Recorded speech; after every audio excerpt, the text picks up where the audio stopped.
Taglay mo ang galing na sigurado. Kahit saan man mapunta, galing mo ay ipapamalas. Tunay kay tatak, Eugenio. Kahit subukin man ang panahon, sabay-sabay pa rin tayong aahon. Dahil kailan may hindi nawawala pagmamahal natin sa isa't isa. Eugenio, halina't sumabay sa tutugin ng ating tagumpay. So'y nagniningning ng Eugenio magaling. Ikaw at ako, Eugenio tayo. Panahon, oras ay lumilipas. Galing ng Eugenio ay di kumukupas. Panahon, oras ay lumilipas. Galing ng Eugenio ay di kumukupas.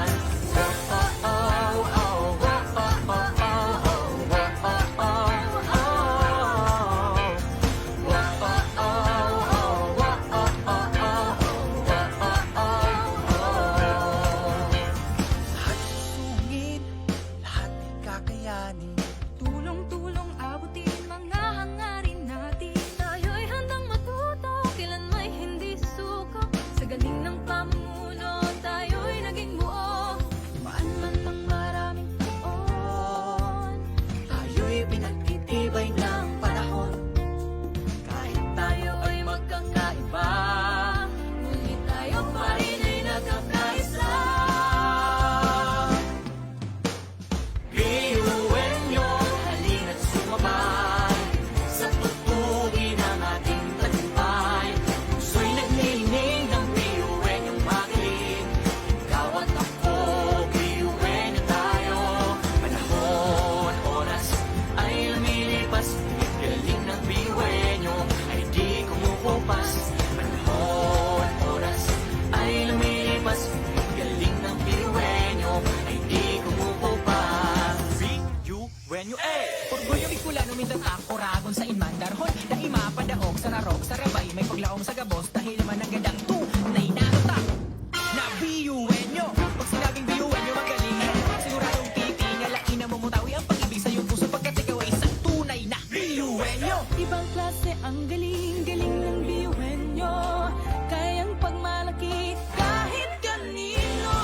Taas noo sa kabutihan ng iyong puso. Kahit saan man dalhin ang mundo. Eugenio, halina't sumabay sa tutugin ng ating tagumpay. Puso'y naglilining ng Eugenio magaling. Ikaw at ako,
Sumasayaw ang langit habang lupa'y umaawi.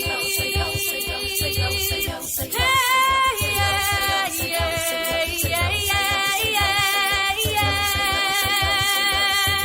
Sumasayaw ang langit habang lupa'y umaawi.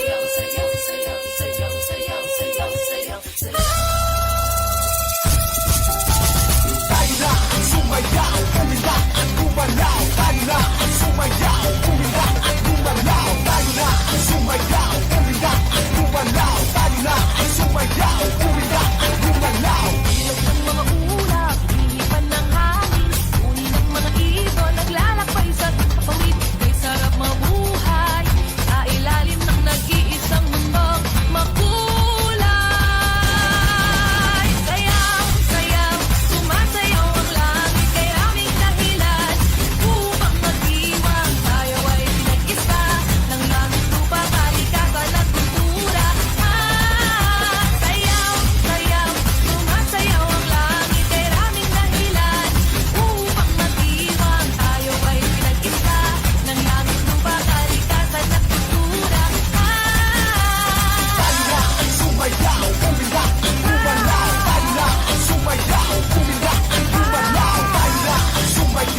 Bawat biyuwen yung nandirito, Taglay mo ang galing na sigurado.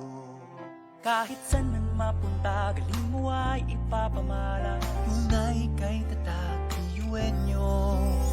Kahit lubukin man ang panahon, sabay-sabay pa rin tayong aahon. Dahil kailan may hindi nawawala pagmamahal natin sa isa't isa. Biyuwenyo, halina't sumabay sa tutugin ng ating tagumpay. So'y nagniningin ng biyuwenyo magaling. Ikaw at ako, biyuwenyo tayo. Panahon, oras ay lumilipas. Galing ng biyuwenyo ay di kumukupas. Panahon, oras ay lumilipas. Galing ng biyuwenyo ay di kumukupas.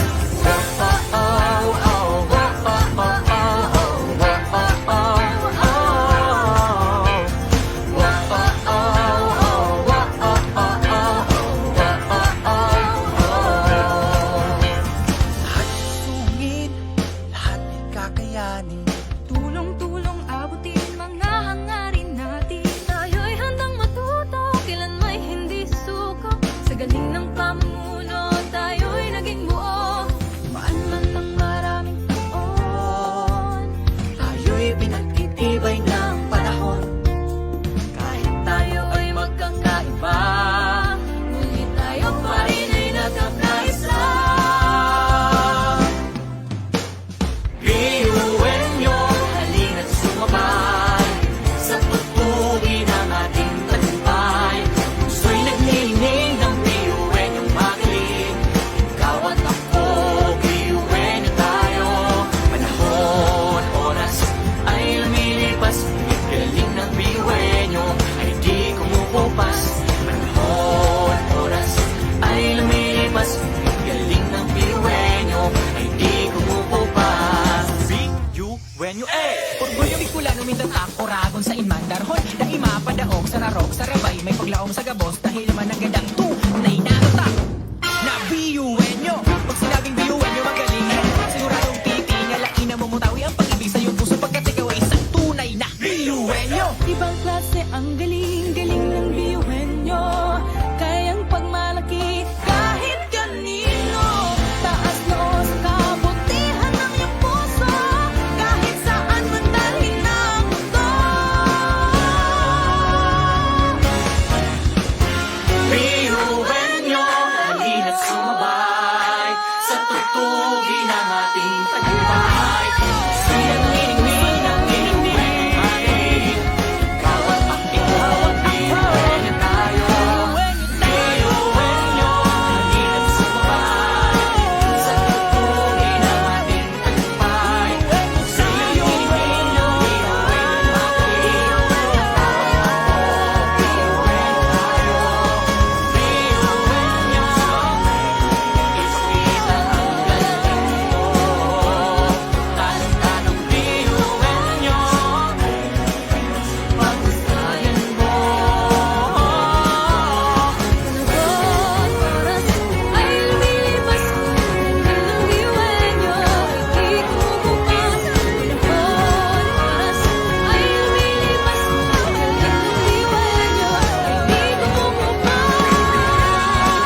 Set your name, please.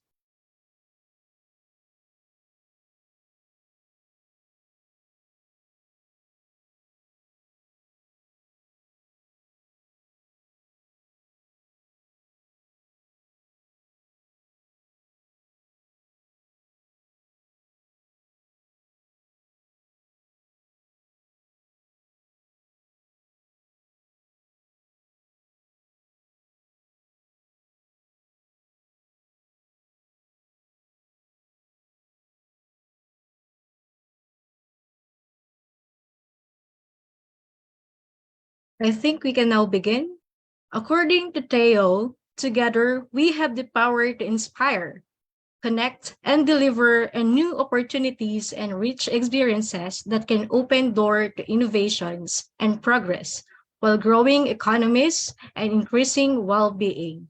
A blessed morning to our virtual participants in the region, and good day to our resource speakers from the different parts of the globe. Welcome to this webinar on redesigning leadership and educational technology in an outcome-based and inclusive education. I am Ms. Deviti Bukad from Masters of Arts in Educational Leadership and Management, and I am glad to be your moderator in today's webinar. We hope that everyone who are with us today will not only be gaining knowledge and competence, but also be able to impart it as we keep abreast to the innovating education and educating for education, for innovation rather. So you may now invite your friends to be with us as we are in live broadcast on Bicol University Facebook page. We are actually expecting 300 participants in our Zoom, but if we cannot accommodate you using this room, we have our Bicol University Facebook page. You may send the link to your friends and classmates to access this webinar. So here are some netiquettes to note for our online participants via Zoom. 1, mute your microphone and turn off your camera as you enter the meeting.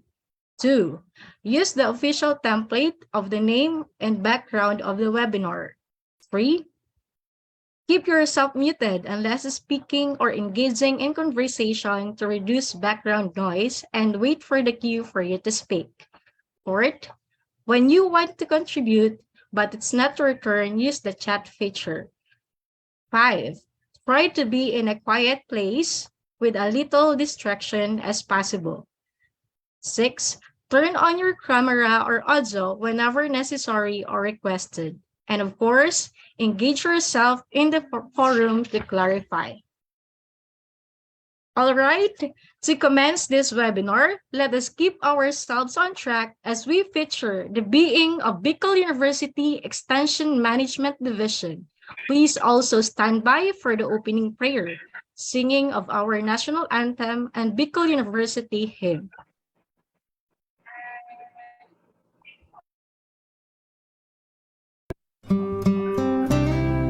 Dear Heavenly Father, we thank you for gathering us all today in this important endeavor.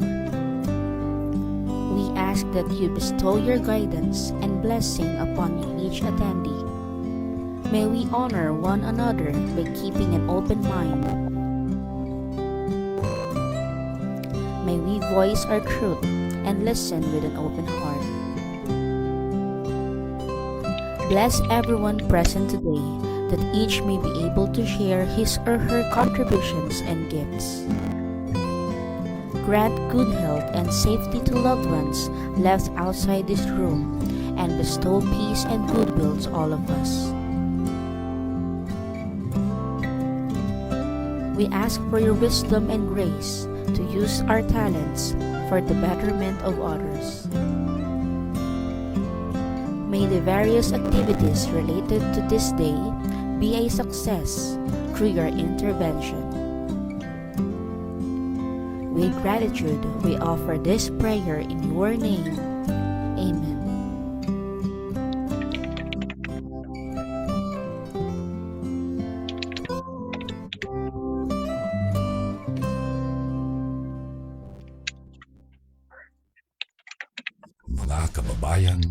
ang pambansang awit ng Pilipinas.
This is the school we wish to sing, of a school to honor and revere, a temple built by men of firmness, a mold for you to walk with pride, for He will always be united, although we tread on distant lands. We all shall cherish what you've taught us, that you wholeheartedly gave forth. Before University, burning torch of wisdom, fount of courage, hope and love, seed of truth and light. Before University, burning torch of wisdom, fount of courage, hope and love, seed of truth and light.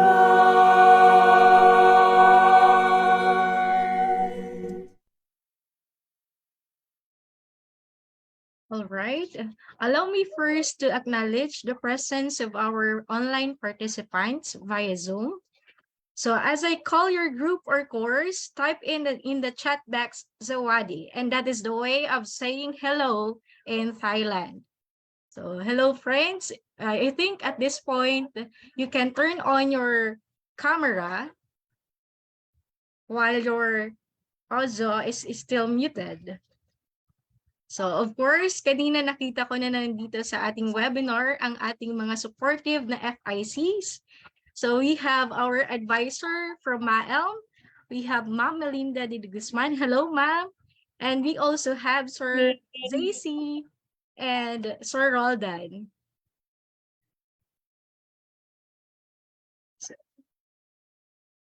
Now let's have a quick attendance coming from the participants of Maing Ed. So let's have the participants from Maing Ed. Hello, Ma'am Cathy. Ayan. So energized na ba kayo? Are you ready for our today's webinar?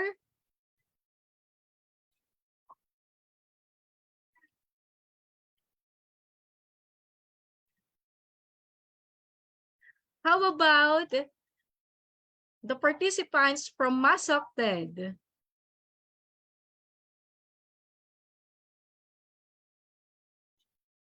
And we also have the participants coming from Management, Masters of Management, the MLGM, MPA, and IDIDAM. And of course, my friends coming from Maelm. So Wadi. Again, a friendly reminder to you, my friends. Please mute yourselves during the discussion and we will be entertaining your questions during the forum. So without further delay, may I call in one of the gems of making this event possible, the webinar's key person. At this moment, let us listen to our hardworking and ever supportive advisor of Maam and Ididam as she gives her welcome message. The Magadzon FIC of Bicol University, Open University, and she's none other than friends. Let us welcome Dr. Melinda Teddy Guzman. Ma'am?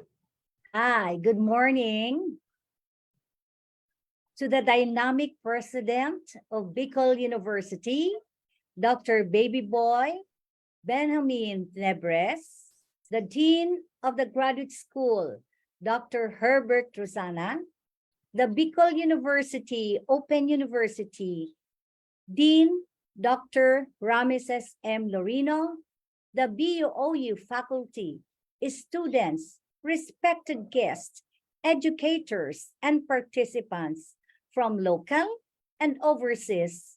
A pleasant morning to all of you. Welcome to the first episode of the webinar series on redesigning leadership and educational technology in an outcome-based and inclusive education is sponsored by the Bicol University, Open University, faculty, and students. As an open university, we aim to promote and build a culture of research among our students and faculty, where we support quality in researches and evaluate them as unrecognized varied contributions to a research activity. This webinar is one key action that we can take to stimulate the process of creating a positive environment that embraces inclusion, openness, and integrity. According to studies, a culture of research may take years to develop, and once it is established, it requires regular maintenance. New policies relating to research must be enforced with regularity over time. To help maintain the research culture in the Open University, this webinar is conducted to help everyone understand the techniques and strategies in writing a publishable paper. On the other hand, it is important for us, educators, to promote academic success among our learners, and using technological advanced tools will help realize better academic performance. These tools provide students with easy access to information, accelerated learning, and fun opportunities to practice what they learn. On behalf of the Dean of the Bicol University, Open University, I would like to sincerely thank you, our speakers who will share the knowledge and expertise on our topics today. Thank you very much, Madam Eunice Novio and Sir Franco Nicole Adun. And to everyone, again, welcome to this 3-day webinar series. We hope to still and see you in the next 2 episodes, which will be held on April 29 and May 6, 2023. Thank you very much, and we all have a productive Saturday. God bless us all. Thank you. Thank you, Mamel, for that heartwarming welcome for us. So I think kanina pa ako excited para marinig yung boses ng ating speaker ngayong araw, and alam ko na ganun rin yung nararamdaman ninyo. So some of you here came and entered the room before 8:30. So without further delay, May I now call in one of the gems of the making in this event, the webinar's key person from Maeng Ed OU, Sir Jesse James Opigon. He will be introducing to us our first resource speaker to talk about techniques and strategies for writing a publishable paper. Sir?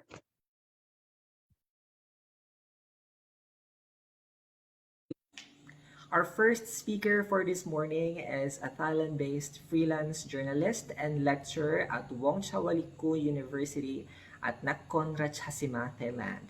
Her articles appeared in Inquirer.net, Asia Times, American Media, Bangkok Post, Thai Inquirer, Daily Tribune, and The Nation. Her academic papers were published by Kyoto Review, CUSEAS, Shape Southeast Asia, Asian Politics and Policy, Heinrich Bell, and Media Asia. She currently sits as an associate editor of Media Asia, Taylor and Francis. She is also a two-time Plaridel awardee of the Philippine American Press Club for feature writing. Ladies and gentlemen, let us welcome our first speaker for this morning, Ma'am Eunice Barbara C. Novio.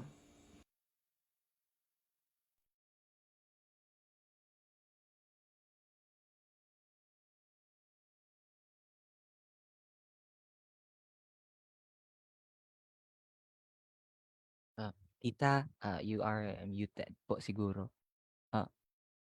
Hindi po marinig ang iyong audio.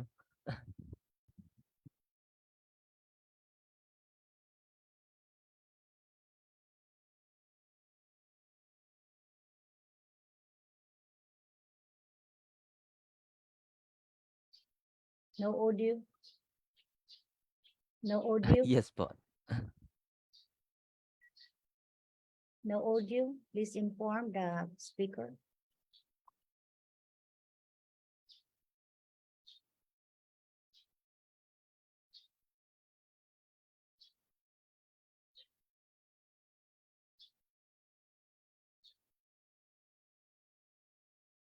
No audio?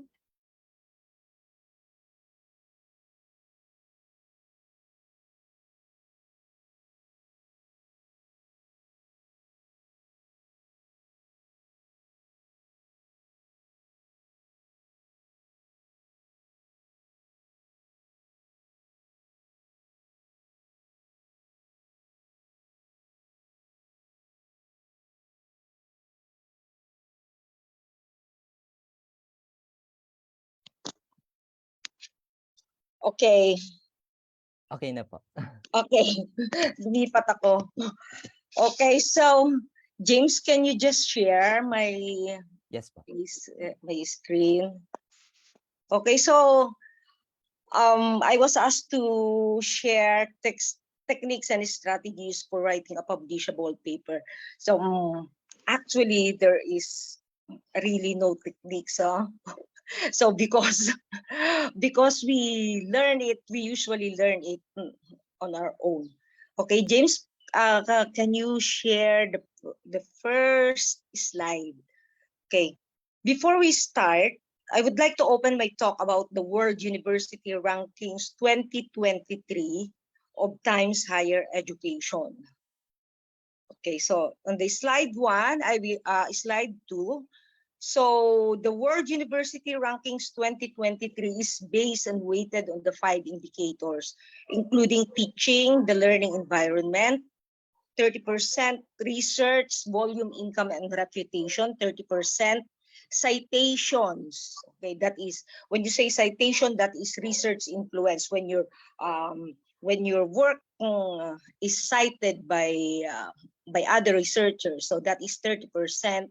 International outlook is top students and research, that is 7.5%, and industry knowledge transfer 2.5%. Okay, next slide, please. Okay, in the Philippines, so we have the University of the Philippines. So it is according to World University Ranking, the ranking of Philippine University is from 801 to 1,000, and then in Asia, it's 129. Now let's look at Mahidol University. Mahidol University is the third top university in Thailand. So the same ranking, but there is a difference, okay? Because you have here at Mahidol University, you have the impact rankings of 2022, and it stands at 101, between 101 to 200. Okay. So in the Philippines, except the big three universities, UP, LaSalle, Ateneo, however, we could hardly make it to the top due to lack of research. Okay. Not because we lack researchers, but because of lack of funding from the government, as well as lack of imagination. We often focus on humanities and disregarding other areas like arts and entrepreneurship. Okay. In Thailand, the #1 university is no longer Mahidol or Chulalongkorn. Those universities very famous in Southeast Asia, or even Thammasat. The top 1 university in Thailand now is Mepaluwang University. It is in Chiang Rai. Because of its research and patents on cosmetic science, which is a huge market not only in Asia but in the world. Okay, Mepaluwang University offers Master of Science program in creative innovation in cosmetic science. Okay, in the Philippines, we tend to look down on topics like this because we value so much the intellectual side of things. Nah?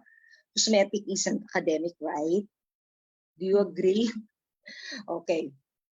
So when we talk of impact factor, okay, so that is the impact of your research. No, it's not just enough that you are just writing research or publish a paper. So we have what we call IF, or impact factor, but that is another topic, no, not in this one. It is very important. If you want to become a researcher, if you want to publish paper, it's not just about writing. Okay, we always have to remember that whatever we publish must have an impact not only to the community but to the academic, to the academe.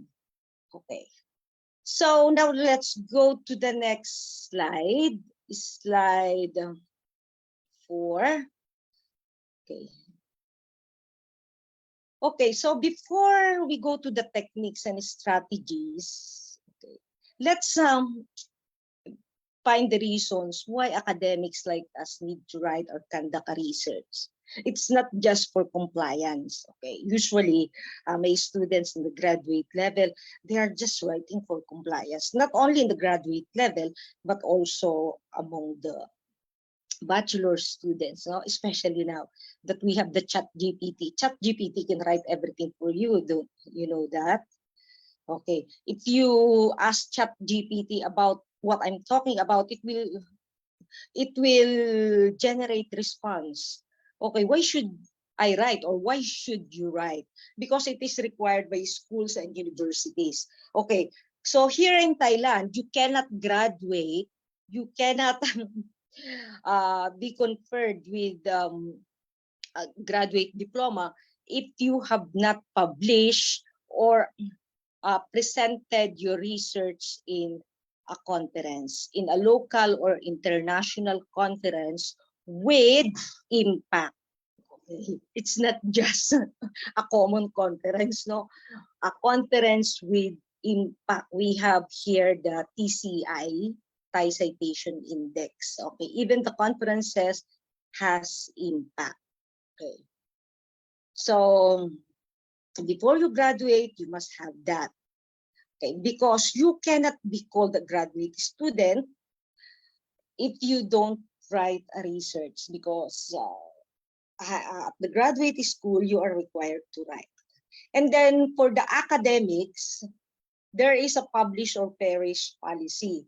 So the publish or perish policy started even in the 50s. There is already publish or perish policy. Okay, and then of course to contribute to a body of knowledge. Okay, next slide, please. Okay, and then the incentives, of course, increase paychecks and citations of your study, fame, and if you are an academic, of course, it is your responsibility. Okay, so in Thailand, for example, in my case, if I publish a paper, it's not just a research, no? When we say paper, it's not just long study, but also academic paper. For example, I publish book review to AAPI. So that is Wiley and Sons, and it has a high ranking at Saimago. So I was paid 15,000 baht by my university. So when I was still very active in conducting research during my first year at the university, so I could travel abroad to present my papers, and then when it got published, I was given another incentive. So they paid for my travel abroad. Okay, everything, airfare, hotel, registration. Registration usually amounts to $200 to $300, and then hotel. Of course, it's not hostel, but hotel, 5-star hotel. Okay, and when my paper got published in a Scopus Index journal, I was given another 10,000 baht. So all in all, the university, in our university, actually it's a private university, so not that much, but that's around 60,000 baht every year, each of us. So all of us are given opportunities to publish paper, to conduct research. Not only me, not only the Thai people, the Thai academics, but all of us are given budget. You just need to ask. And it won't take a long time. It won't take years to get that budget. If you propose a study and then in 10 days, 10 working days, you can have that. Okay? So that is how we do it here. So that's why universities in Thailand have what you call the IF, and it can compete with other universities in Asia. Okay, now let's go to slide number 6. Okay. Is there really a technique or a strategy, or techniques or strategies? So there are many. Okay, but really no one can tell you how to write, but you can learn how to write by reading. Who among you have written a research? Okay, anyone? So all of you perhaps. Let's hear, okay, maybe I will call some of you. Let's hear from the participants on their strategies when they were writing their MA thesis, and also the techniques. Okay, anyone who wants to share? Okay, Jessie, can you share your writing technique? Yes po, tita. Actually, when it comes to writing research papers po, talagang the first thing is to know the problem, to identify the problem, and then try to read as much about it.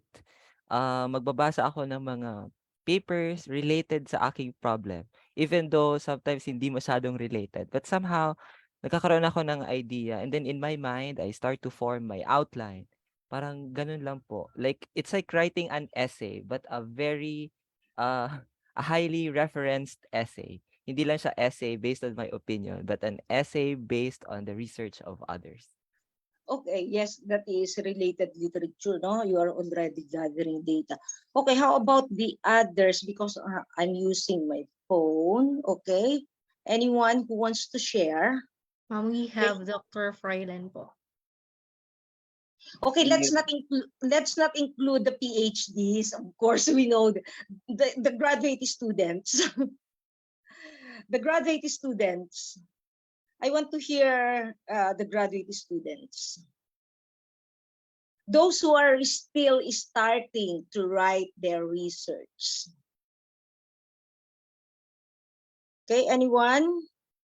So, ma'am, based Okay. on my experience po, I'm able to write for a certain purpose. So, parang mas madaling magsulat ng research paper kapag purposive kasi nakikita mo agad kung ano yung problema and natitrigger yung curiosity mo para magbasa ng topics related about it and you will think kung ano ba yung possible ways para ma-address yung problem and that is the time that naghahanap ng related studies and related literature. Yun po, parang ganun yung ano ko based from experience. Okay, so if we want to conduct research, of course there is a problem, and we have to address these problems. Okay, so most of us here, so most of the participants here, you are focused on language, no? So EFL and ESL. So in Thailand, we are not we don't focus much on these areas, although Thailand is EFL, but because we don't have money for that, we don't have money on those topics because we are now more focused on technology, on patenting, because that's where the business is. Okay, because if your focus is on language, okay, so you are just going to teach ESL students, the Korean students online, the Chinese students. Okay, so how about that? We begin with that, and then we will retire teaching Chinese students, teaching Korean students, teaching those students who cannot speak English, but now it's so easy to learn language because we have the technology. Okay, ChatGPT changed the landscape of research and linguistics.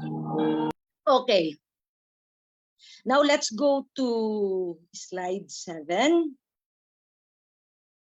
Okay. So these are also the things that you have shared. Is it scientific, original, innovative? Who will benefit from it? Will it be accepted? Okay, am I the right person to do this? Okay, so that is, of course, if you are a student, of course, you are the right person to do your research because you need it to graduate. Okay, next slide. Okay, here are some techniques. Okay, as a reviewer and then then an editor for a tier 1 or quartile 1 journal and other journals with equally good standing, based on their publication objectives, my main task is to ensure that the submitted manuscript is worth publishing. So what do I look in a paper? To tell you frankly, at Media Asia, we have 92% rejection rate.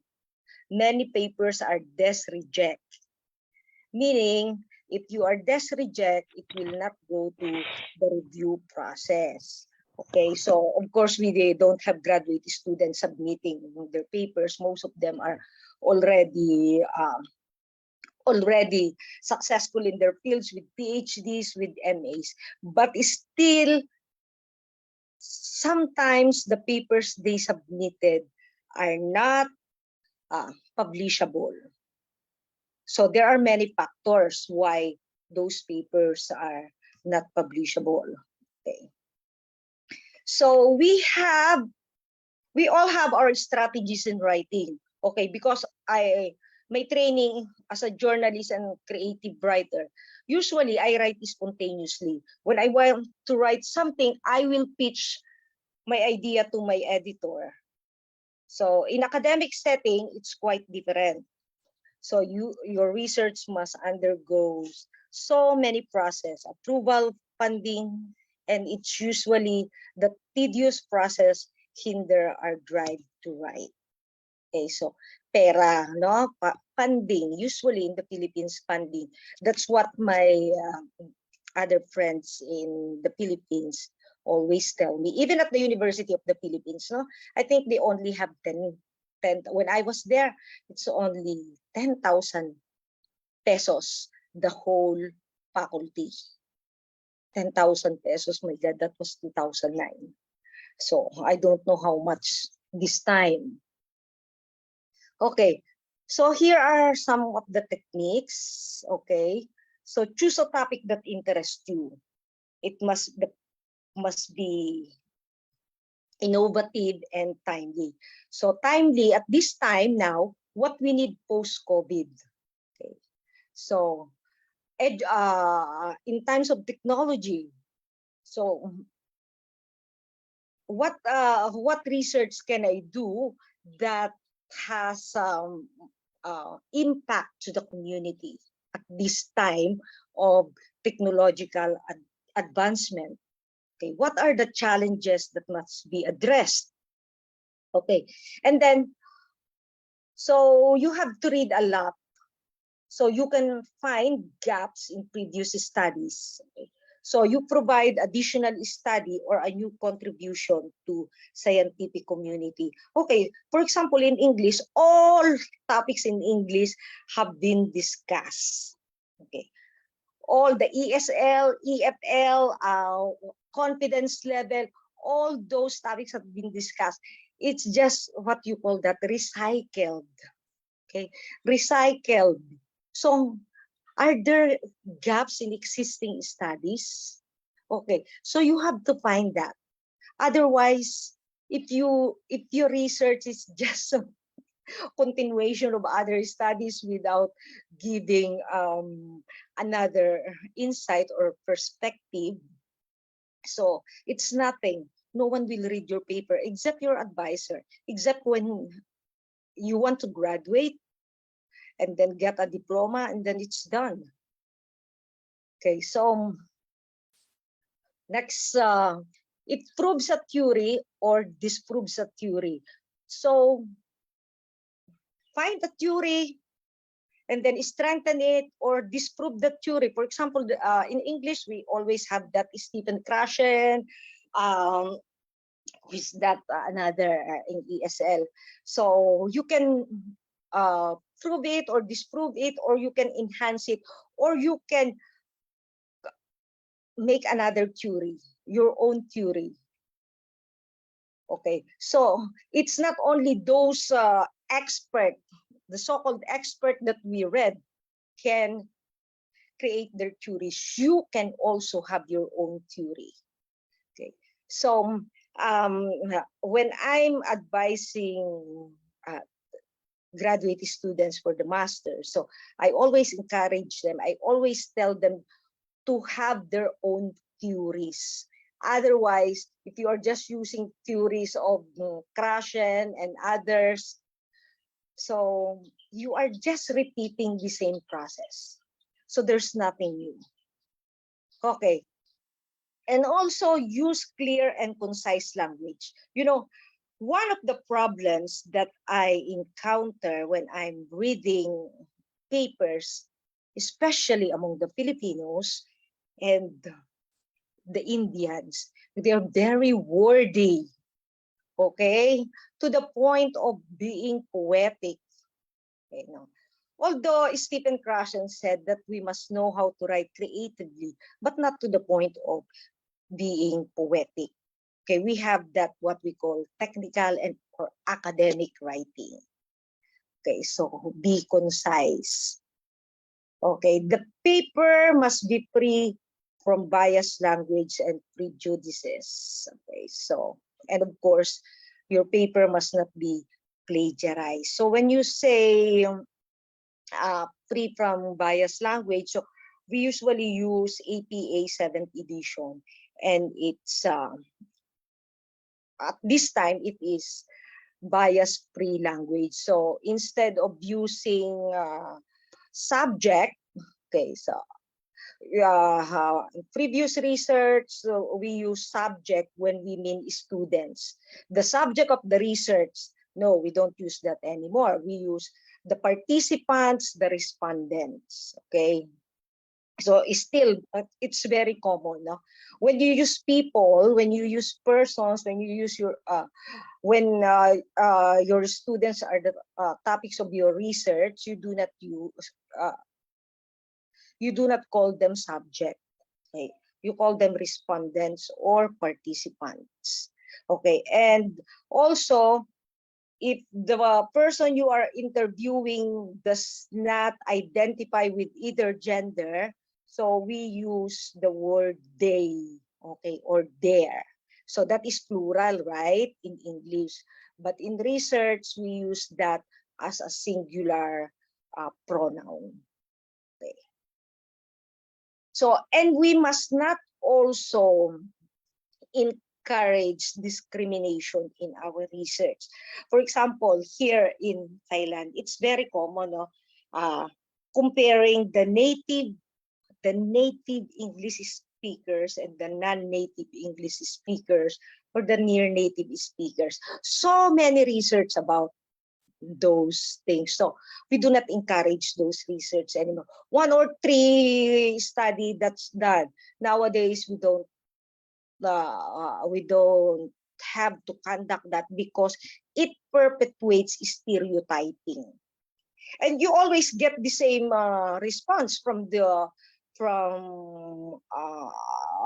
students. Of course, they prefer, if you are one of the attitudes of the students here, if you ask them questions like that, even though deep inside them, they prefer non-native English speakers or the Filipinos, but when they were asked, for example, for a research, they would choose the native English speakers. So it's perpetuating stereotypes, okay?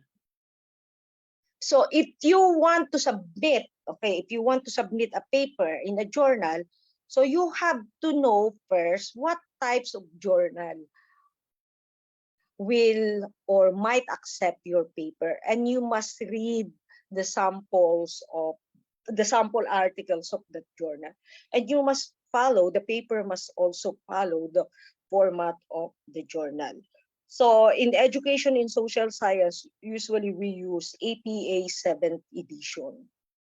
Okay, so that's also one of the reasons why papers are desk reject, because they don't follow the format of the journal. So we have editorial policies and guidelines. Okay, let's go to slide 8. Okay, strategy, of course, choose the right journal. So identify journals that publish articles similar to yours and have a good reputation in your field. Okay, so because we have what you call the predatory journals. Okay, so but that is another topic if you have written already your paper. Okay, so make sure to read the journal's guidelines to ensure that your article meets their requirements. Okay, so as I have said, it's not just a journal, but a legitimate one. So as a researcher, you must also know where to submit, and you must also investigate the background of the journals where you are submitting. Okay, and of course, this is also important. Okay, write for your audience. Consider the audience of the journal you are submitting to and tailor your writing to their interest and level of expertise. Write in a way that is engaging and informative for your readers. Okay, one prominent academic here in Thailand, Dr. Todd. His name is Dr. Todd. So he said that academic papers must not be free for all. That's why we have paywalls. Our journals have paywalls. But of course, as academics, as idealist academics, we want the lay people to read our papers, our studies, because they are the stakeholders. Okay, so what to do? So in my case, because I'm also a journalist, I write separately. I publish papers for a specific audience, okay, for newspapers and also for a journal. So, okay, so during that time, in 2014, 2015, there were not many papers about the Filipino teachers in Thailand. So before I conduct a research on the Filipinos in Thailand, I first wrote a feature article about the Filipino teachers in Thailand in 2015. And guess what? My newspaper article got more citations than the journal article because the journal article has paywall and not everybody can read that. Okay, so if you have access to local newspapers, you can write a feature story about what you are doing right now in your community. Okay, for example, the low English level of the students in your particular province, So you can explore that. You can explore that and you can write it creatively. You can interview the students. You can go to the villages, interview the students, interview the parents. And that is already a start of research. But first, it's better if you write it on for your local newspaper. Okay. And it is also important to collaborate with others. So you collaborate with colleagues, advisors, and other experts in your field to gain insights and feedback on your research. This can help you refine your research question, methodology, and writing. So I'm more into qualitative research, because it's not easy, because you have to interview and you have to dig deeper. You have to have several techniques if you want to embark on qualitative research. Okay, I want to share something about, do you know Dr. Stephen Acabado? He is an archaeologist from UCLA and he is also from Bicol.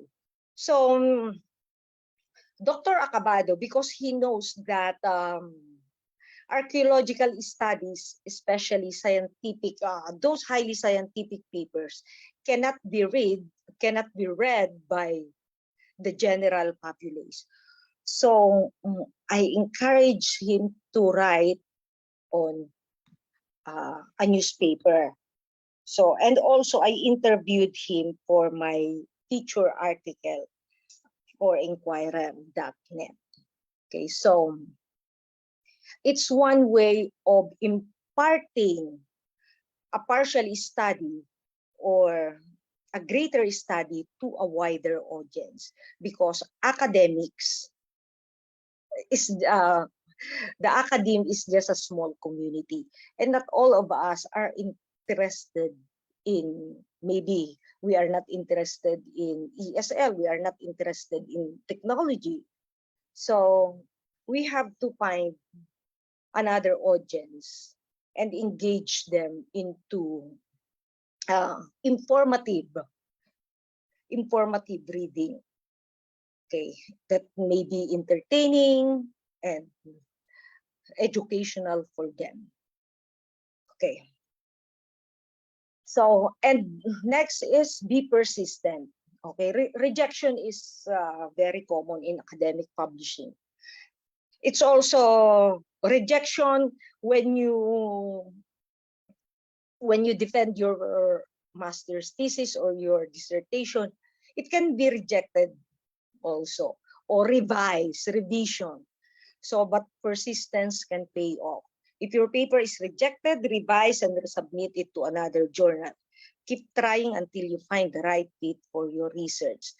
At the University of the Philippines, I defend twice. But my paper about women was cited by different books and journals. and it was I have written it in Filipino, but then I translated into English and published it to international journals. Until now, it's still being read by many people and still being cited when it comes to organic feminism, because I was able to develop a theory. I was able to come up with a theory. Okay, so that is the beauty of writing and research. Okay, it must always be innovative. Although it's new, it may not be new, but let's make it something new again. Okay, you can make it, just be innovative, be creative, and imaginative. Okay. Whenever someone asks me to read a research paper, okay, or planning to conduct one, I reminded them that the goal of research is to contribute to a body of knowledge. All the topics have been recycled, discussed, and readily available. Do you know Sci-Hub? You can get a lot from there. Those who are in paywall journal, you just type it and it will appear. Sci-Hub. Remember that. It will be useful when you are gathering your review of related literature. And it's also important to ask this. Why then do you think your research is important? Why do you think the people will read your research? There are so many whys. And it's up to you to answer that. Okay, so that's the end of my topic. If you have any questions, except that for impact factor, so I won't discuss that. If you have any questions, you can ask. Thank you, Ma'am Eunice, for that comprehensive and substantial discussion on techniques and strategies for writing a publishable paper. So I have me here some of the questions being raised by our participants. The first one is, what are the first steps to take when aiming to publish in an international journal for the first time? Okay, as I have said, you have to choose the right journal. Okay, because there are predatory journals also. I discussed that in previous in other events, but I was just given the task to talk about the strategies. So if you want to find out about the predatory journals, the best journals, you have to do your research. Because as a researcher, that is one of the discipline that you must learn. You must discern the truth from fiction, the fake from real, the predatory from non-predatory. So no one can teach you that.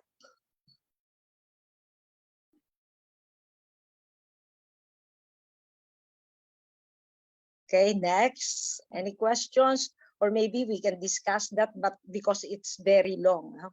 So I also have written extensively about the predatory conferences and journals. Do you have, Ma'am, online references at which we can access it para basahin na lang po namin? Yeah. It's online, inquirer.net. Predatory journals and conferences. I think I've written three articles about it. And I also presented that at the UP. Okay, I will send the link. I will send the link later. Another question po, Ma'am. Are there legitimate journals that publish papers with minimal cost? Yeah, it's actually you can publish for free, but it's paywall. If you pay, then it's free for the people. for the general populace or in the academic community. For example, at Taylor and Francis, you have the option. If you want to pay, that's around $400, or if you opted for free. So if you opted for free, then the readers cannot read it for free. So actually, journals are business. Okay, so as I have said, academic papers, that's what they believe. Academic papers or should not be free for all. And then there is Journal for Language and Teaching. What's that? Journal for Language and Teaching. Journal for Language and Education. This is also free journal. Q2. Q1, Q2, Q3, Q4.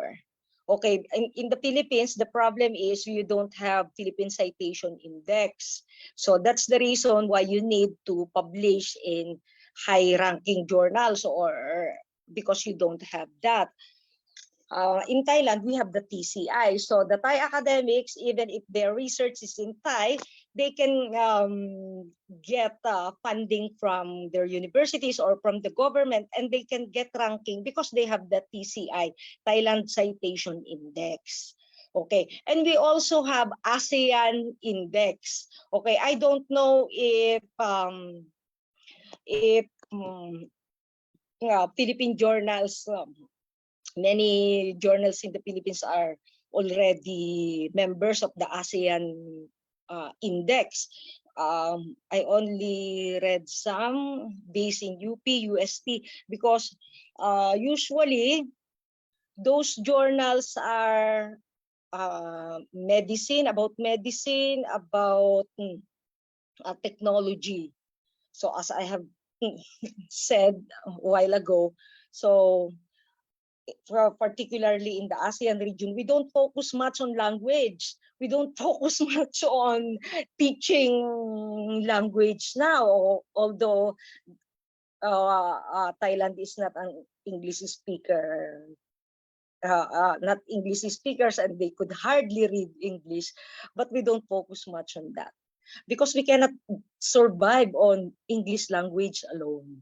We cannot survive on teaching English language alone.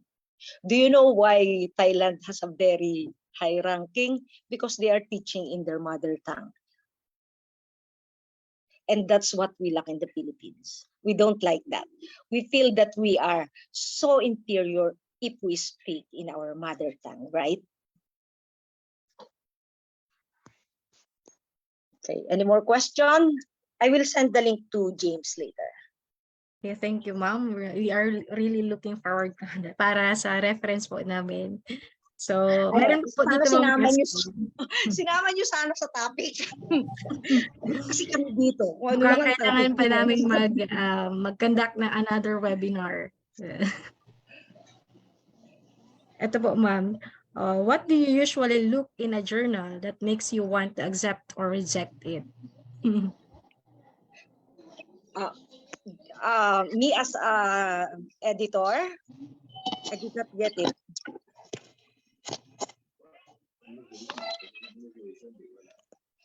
As an editor, okay, as an editor, innovation. And of course, before ay maingay ang inyong background.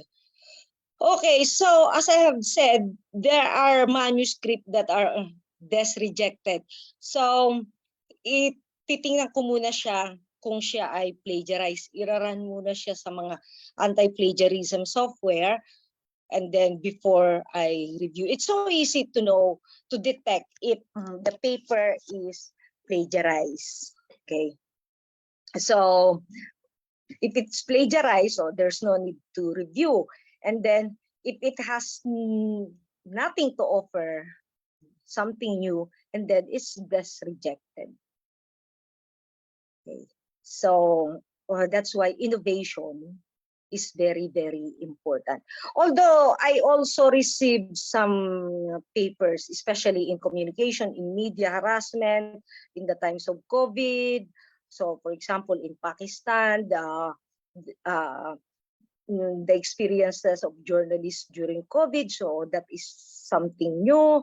And then the reframing of news, disinformation during the times of COVID. So we don't have much study on that. So we accept that. Okay. So innovation always. That is important.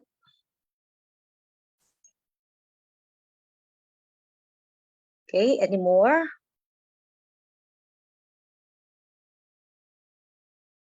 Coming from our participants, you may use the hand raise icon in this webinar po. If you still have questions, feel free to ask.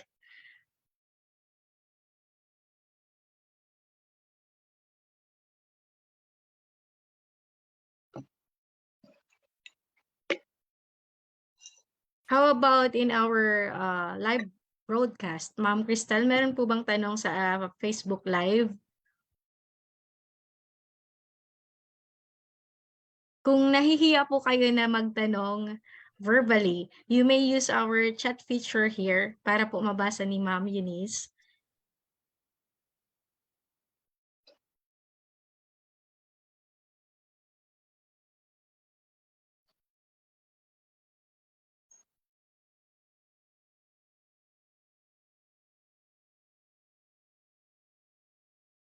So far, we don't have questions in our Facebook Live. So, sige nga. Kung wala na pong tanong, let us give our Ma'am Debbie? credible speaker a virtual round of applause. Ayan.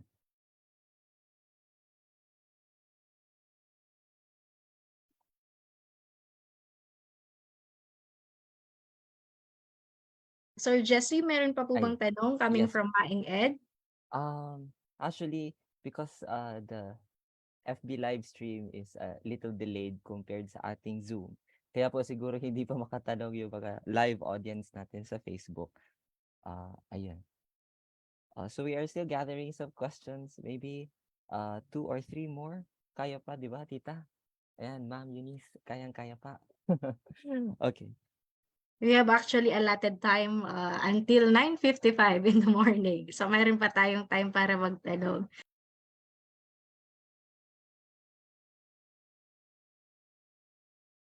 May I remind the participants that meanwhile we will be posting the evaluation link so that will be the reference for issuing the certificate of participation po. Can I ask a question po?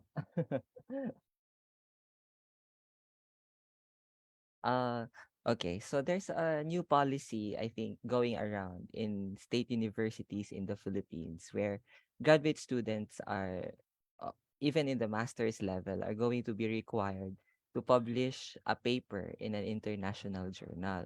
So, kasi ako personally, I'm a little bit clueless as to the steps, the processes, ano ba dapat gawin. Kumbaga, do you have preferred journals where you can promote for yung mga baguhan sa pag-publish, yung mga clueless sa publishing, ano kaya yung magandang platforms for them so that they could start their research careers? Muted ka po, Ma'am Eunice. You are muted. Okay. So Diliman review. Okay, they accept. Okay, and then but no impact pa ito ha. Wala pang impact tong mga journals na to, but of course I think they will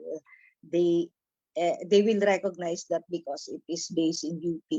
And then we have the most our house at UP Diliman, yung Asian Review. What else? Sa Lasal, meron sa Lasal at Ateneo, they also have journals. Okay, I'm looking for the journals here. So ang ano ko lang muna, mag-start muna kayo dun sa inyo. Or if your university has a journal, it's better if you publish first in your university. And then we have at LaSalle Dasmariñas. Okay, and it's education. Okay, I was a member of advisory board there for a year. Okay, I will give you the link. No? They are accepting papers, it's free. Pero ito lang yung isang napapansin ko usually, lalo na nung nagbabasa ako ng mga papers ng mga graduate students. Kinuha nila sa kanilang thesis. So it's very different, no? Alam na alam mo kasi yung galing sa thesis at yung itinern nila sa journal. So mali 'yon. So we have a specific format for journal, and you have your format for your thesis. Kasi makikita agad ng reviewer yung pati yung mga gender, something, age, hindi sinasama yun sa journal unless it's necessary. Pero yung iba talagang pati yung problems nila, sinulat nila lahat. So pag nakikita ko naman na merong potential siya as a journal, na ipapublish sa journal, pinapabago ko lahat yun. So, tandaan nyo, halimbawa, marami kayong variables dun sa study nyo. Mga dalawa lang ang ilagay nyo sa journal. Hindi yung buong thesis ang ilalagay. So, mas maikli siya kasi usually 5,000 words lang sa journal, including references. So, it's very limited. So we call that salami slicing. If you want to publish more, so yung research mo na malaki, hati-hatiin mo. Hati-hatiin mo siya. Yun yung isang technique para marami kang publication. And it's not only for the master students, even the dissertation, yung mga PhD students, ganun ang ginagawa nila kasi hindi sila makakapag-build ng portfolio if they don't have published studies. Okay.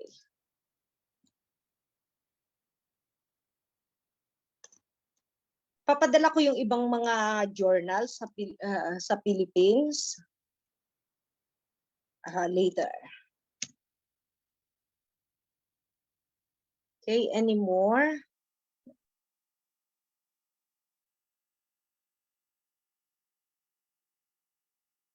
There is a question, ma'am. What are the topics that you may suggest in this new normal? So although you have cited that it will be better if we have something about innovations. So ano po kayong mga specific topics na pwede mong ma-recommend para gawin? Ano yung experience nyo? Talk about your experiences because we don't have problems like that here. But I read that there are so many problems in the Philippines. For example, the internet. For example, those students who do not have access, how can they compete with the others who have access? Okay, so those are the problems because we don't have problems here. We have internet connection even in the villages. And technology is very cheap here because our government, although our government is not perfect, the government supports education. We don't have intelligence fund for education here. Okay, so actually in the Philippines, the problem is systemic, with or without COVID. The old normal and the new normal, the same problem. So you have to, you know that, and you just have to gather data to strengthen that. But the problem is, will the government listen to you? Or you will be red tagged because you identify those problems. That's one of the problem in the Philippines. If you have identified the problems, then you are dead. So that hinders research in the Philippines. Okay po, ma'am. just to add on that, how would you compare the landscape for research friendliness ng Philippines and Thailand or overseas? Because I know that you have been exposed to other countries also. Pagdating, like, how do they perceive research? Is it something that's vital, important, pinapahalagahan ba, or compared dito sa Pilipinas? We are we are treasured here. We are given money. We are encouraged to do research, whether it's anti-government or not. What's that? Thammasat University, they are engaging in so many anti-junta research. So human rights organizations are in Thailand and they are conducting research and they are given funds by the government and the international community. You cannot do that in the Philippines. So, and the students who are conducting research here or the researchers conducting research about that, they are not killed, they are not kidnapped, they are not red tagged. In the Philippines, it's so difficult, no? It's so difficult. That's one of the reasons why we cannot get high ranking in education and research. Because if you have identified the problem, if you tell that the students cannot study because they are hungry, so you are communist already because you tell the students are hungry. Okay, our students, our young students here, they don't get hungry because we have free milk in the primary level, free lunch. So in the Philippines, you don't have that. It's the teachers. So actually, I may sound discouraging, no? But that's the reality in the Philippines. I've taught in the Philippines for years. I've worked in the Philippines for years. So I know what is happening there. So I did research back then. Actually, I was honed in the Philippines. So that's the reason why I can evade detection when I go to the communities to conduct research. Because if you ask the people why they are hungry, and then the military will follow you, the intelligence will follow you. And I'm just asking, why are you hungry? Why you cannot study? And that was before. That was in the early 2000. So how much more? You can get killed anytime.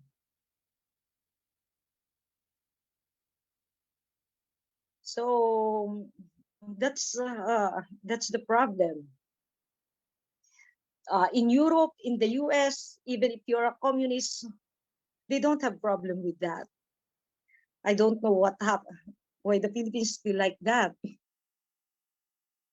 So that's the reason why we are just perpetuating the stereotypes. We are just talking about the English language, the decline of the English language in the Philippines. We don't know. We don't really delve much into what are the reasons why our education is declining, why the people are leaving the country. Okay, because if you discuss that, so you are already a marked person, whether you like it or not. That is the sad reality, and you don't have fund. So actually, many academics in the Philippines, they are asking me how to get funding, how to get a scholarship here. Okay, actually, we have scholarship here in Thailand, many scholarships. You can just open the website, Chulalongkorn, Thammasat, Mahidol University, Suranari University of Technology. So many scholarship, and there are now we have now undergrad scholars from the Philippines studying at SUT, one of the top universities here in Thailand, because we already have K to 12. So they just closed the scholarship program. It will be opened again next term. So I will send you the link. From time to time, I will send you the link to universities here offering scholarship. it's time to leave the Philippines. Sorry, but that's how I see it. Okay po, tita. Thank you po. I also have a question po. Not really a question, but can you share us po your experience when you first got your para kasi I'm curious about your journey when getting published sa isang Scopus journal. Kasi 'di ba parang mataas ang standard pagdating to get Yeah. published on that. So what Because, was your experience or your story? Yes. because back in the Philippines, I was already into research because that's my job. Wala pang internet noon. Ngayon, it's so easy na because you have the Google, you have Google and everything. Dati ang Google no, pag nag-search ka, 2 pages lang. So we read books.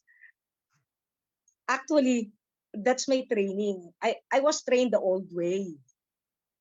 So when they have journals na online journals, it's so easy for me because back in the 90s, no, may mga journals na rin. Nagsasubmit na ako sa mga journals, pero MLA pa nun, iba pa, and paper pa siya. Kasi magandang training ground sa UP talaga during that time. Nandiyan kasi talaga yung mga academics during that time. Nandun ako. And then I work with people's organization and non-government organization. And I was also a journalist back then. So yun ang training. Go back to basic. Read. Do not Okay. just depend on Google. Yes po. But we have the ChatGPT now.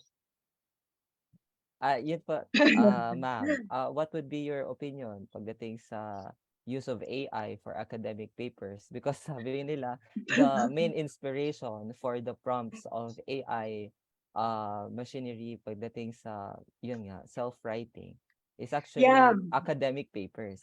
That's why they have this tone. So Use how it would you? Yes. So as academic, as teachers, you have to explore it. Do not just hate it without using it. So when it was launched in November, I already have an account. So I tested it because as editor, you have to explore everything. And then not everything can be done by ChatGPT. You have to double check it. But the very basic, you can get it from ChatGPT. And technically, it's not plagiarism. So when you say technically, at this time, it's not plagiarism. Okay? Because we have not developed yet guidelines for that. Because you are feeding information to the AI, and then the AI will give it to you in a more comprehensive manner. You can use it.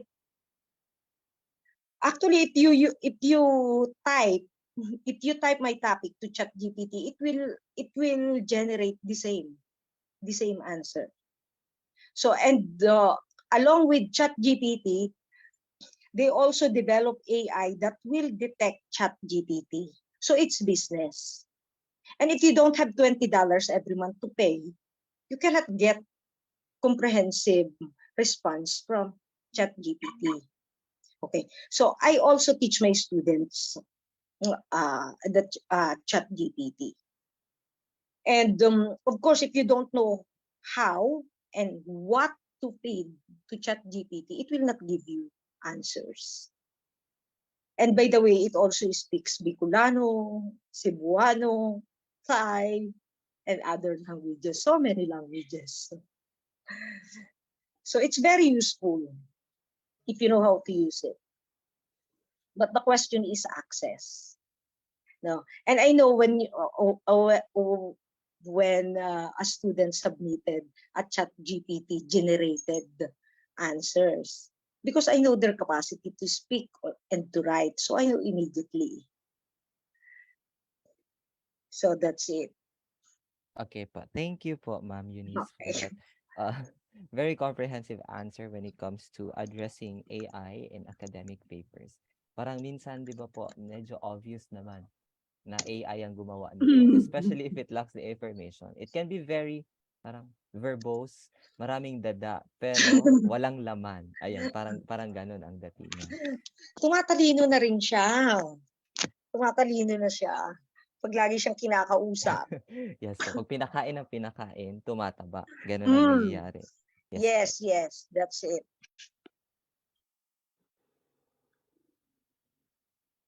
Okay po. We are still entertaining questions, especially from Facebook Live and Zoom. For those who are shy to open their microphones, please just use the chat box if you have any questions. We still have time. No? Ma'am Eunice of course, would be very willing to answer your questions, especially those who are new to publishing papers in an international journal. So, ask away po.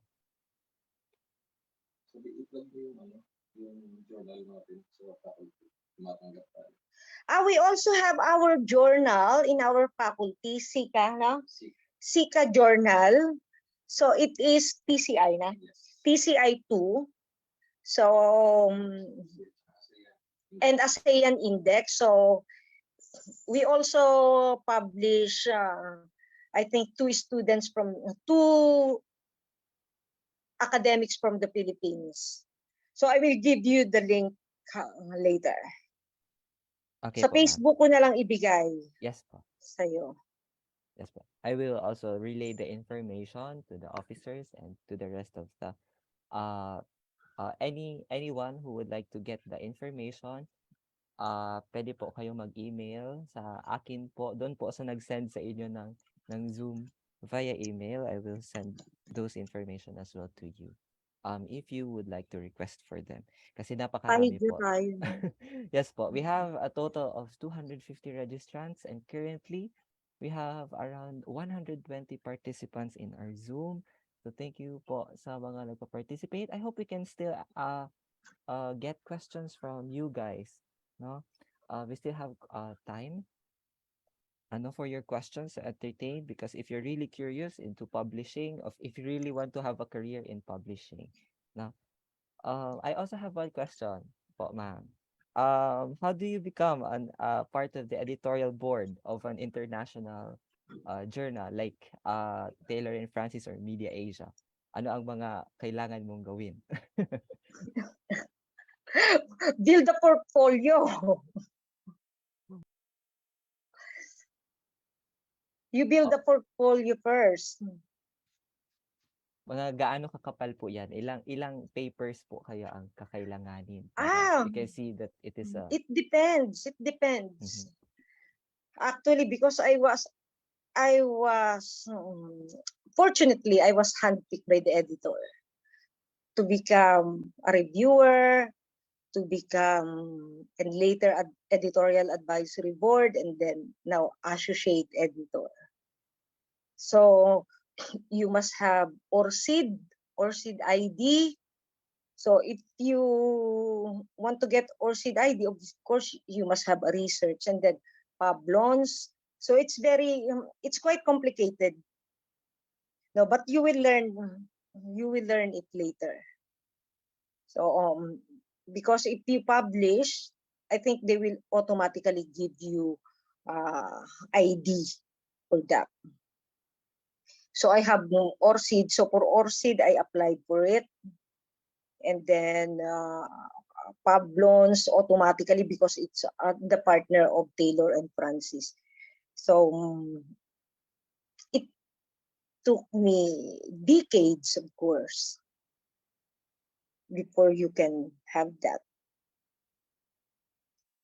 So maybe pag kayo na, baka hindi na uso ang journal. Hindi na uso yan. I think po, ma'am, ano pa rin, magiging uso talaga siya because we are still, being promoted to, I think more and more state universities, particularly in the Philippines, are promoting the journal publishing, especially in international journals, no? Or local journals now are starting to look into becoming an international journal. Kaya Yes. I don't think it's I don't think na madali lang siya mawala. However, ayun nga.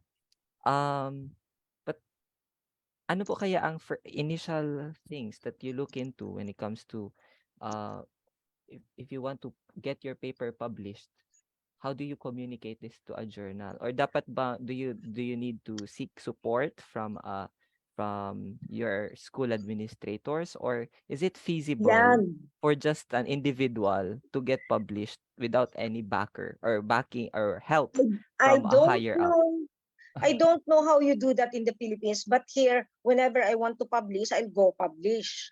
I don't need to ask permission from the university. When I got published, then that's the time that I will ask for the incentive.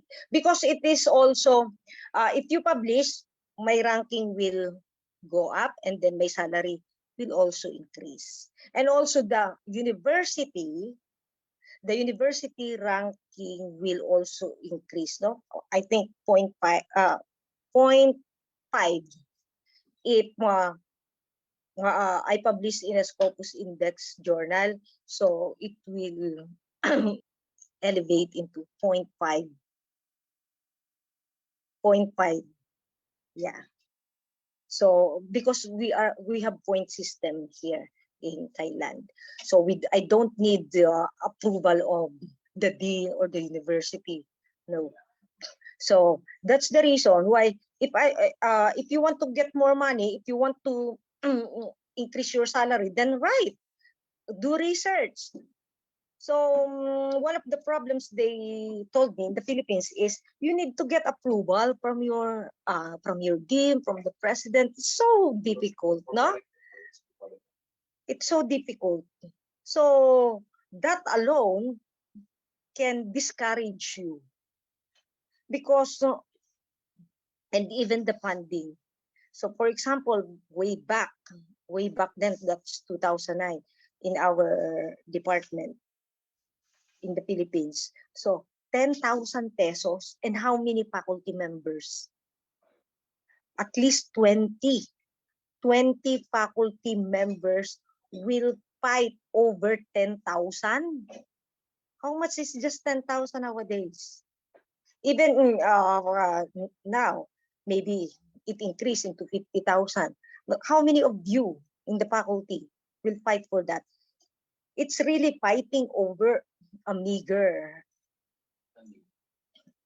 Yes stipend. po. I think for some sinishare po natin mga DepEd teachers, no? Actually, in DepEd, it will be just 1 point. So it's a very meager point for promotion purpose. I think there really should be looking into improving the research landscape in the Philippines when it comes to the system. Ano po, ma'am? Kasi it would be difficult if you want quality papers, and if the people here in the Philippines are not motivated to do such things, then there won't be much of a, hindi mai enrich ang ating research landscape dito sa Yeah. Philippines. And that's the reason why many academics fall for the predatory conferences, predatory journals, fake awards, the one that I sent you, so many fake awards, because they pay just to get recognition. And actually, it's the academic institutions that are feeding those predatory conferences and journals. It's because of how the system treat the educators. So it's so sad. Actually, ang daming matatalino Filipino. One of, if you know Dr. Jason Tetras, okay, so he is always invited to speak here in top universities in Thailand, Chulalongkorn, Thammasat, Kasetsart, and he is teaching the Filipino language and the Filipino culture. Okay po. That's amazing. So from that po, can Filipinos publish their journals abroad even if their paper do not undergo local publishing? Pwede ba mag-direct ang Pilipino o kailangan muna sa Philippines bago abroad? It depends. It depends on you. If your paper is really, really good. You can try anywhere. You can try it in international journal, but you know, there are many international journals housed in the Philippines at UP Diliman, for example. So you can try, you just search for Taylor and Francis, Routledge, Wiley and Sons, Sage. So there are so many journals there. You just choose. So, but if you want only for the ASEAN context, so you can try the journals, the university journals in Thailand, in Singapore, in Japan, Kyoto Review, for example. I also write for Kyoto Review of Kyoto University. That's the social science. So many avenues. You just have, I think if you really want to write something, you don't need to ask permission from your university or from anybody. You just try it. Do not be discouraged by the long process. Just do it. Because if you wait for the approval of university, it might take another decade. So what's the use of being a researcher? Just do it. And you will get far. Okay po, ma'am. Thank you. So what's the process po? Yung parang application daw po, the application process usually of a journal. Like in your experience po, what would be? May platform. You open the link, and then the contact. You can see it. I see. So ando naman po usually sa mga websites actually parang because I've read your article po before, I think that's one of the hallmarks of a legitimate journal, if it's easy to communicate. Kasi parang minsan parang pahirapan din, parang it's usually a red flag, a predatory journal. However, again, what you said, it's another topic. It's very extensive. Yes. It's another topic, actually.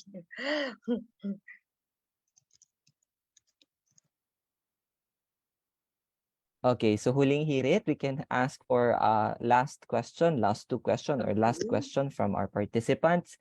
Those from Facebook Live, sa akip, to our co-officers who are still in the Zoom, please do look at the questions of your classmates in the group GCs as well as at the Facebook Live, so we can see if baka may mga question pa dyan na gustong for them to be answered. Okay.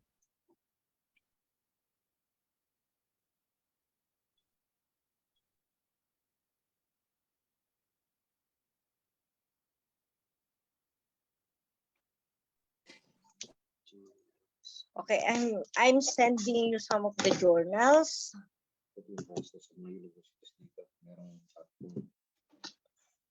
Okay, so I guess that wraps up our okay, so that wraps up our question and answer forum, I guess. Because I think majority of the participants are already satisfied with all the information provided to us by Ma'am Eunice Novio, associate editor of Taylor and Francis. Okay, let me see. Meron one question. Okay. Ano po yung question? Because I disconnected for a short while. While disconnect sa Zoom kasi hindi na nakikita agad ang question sa ating chat box. Officers, please to chat ang question. Or na-address na po ba ang question na ito? Please confirm po, officers. Thank you.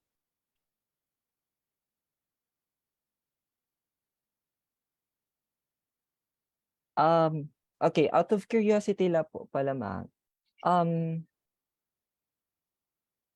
What was the first paper that you got published in an international journal? About the Filipino teachers in Thailand. Oh. So it's for the Asian EFL, journal. And then my thesis, so it was published by Social Science Journal at Kunken University. That is a TCI1 in Thailand. So TCI1 is the highest, the highest. No, TCI4. No? TCI1 is the highest here also. So it is equivalent also to Scopus Index quartile. Quartile 4. Okay, so it's 0.5. So that is the beauty if you have your own indexing. And that's we don't have in the Philippines, the Philippine Citation Index.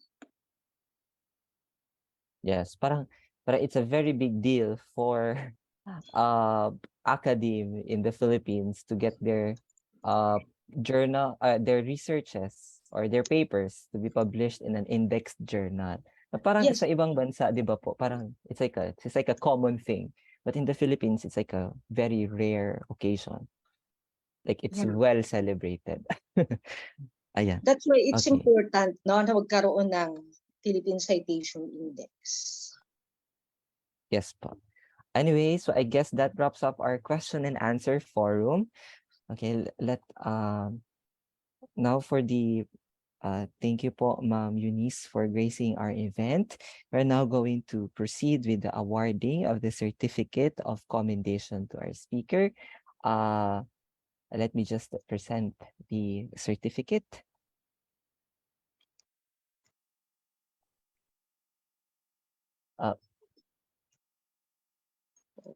Certificate of Commendation, Republic of the Philippines, Bicol University, Extension Management Division, Open University, Daraga Albay. Certificate of Commendation is given to Ma'am Eunice Barbara C. Novio in grateful acknowledgement and sincere appreciation for the valuable service rendered as resource speaker for the session Techniques and Strategies for Writing a Publishable Paper during the webinar series entitled Webinar on Redesigning Leadership and Educational Technology in an Outcome-Based and Inclusive Education held on April 15, 2023 via Zoom and Facebook Live.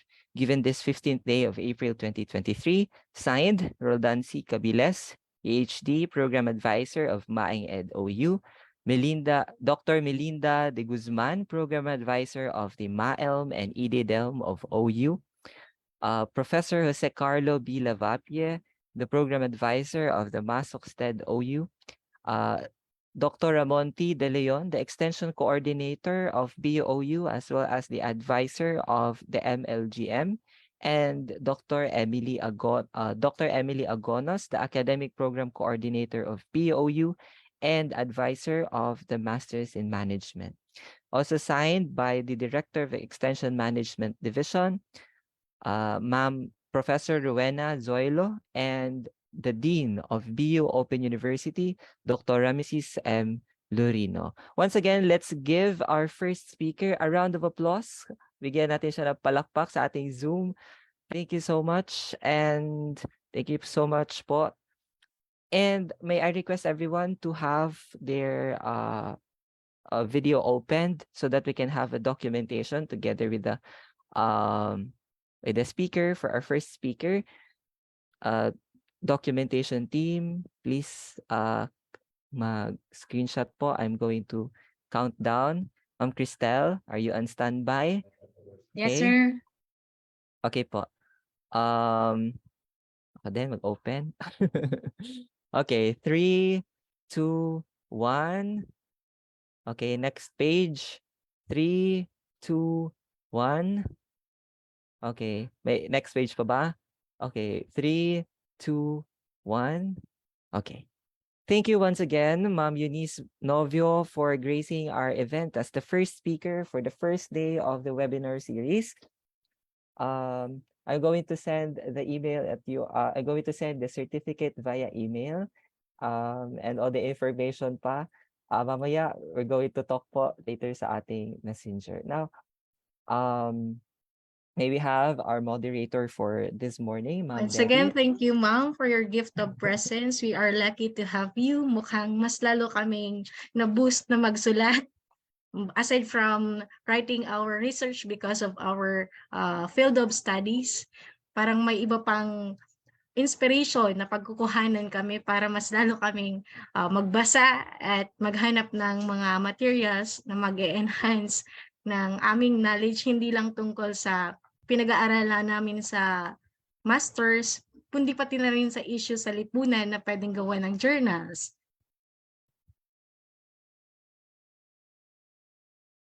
Bye-bye. I will leave na. Salamat. Okay. Bye-bye.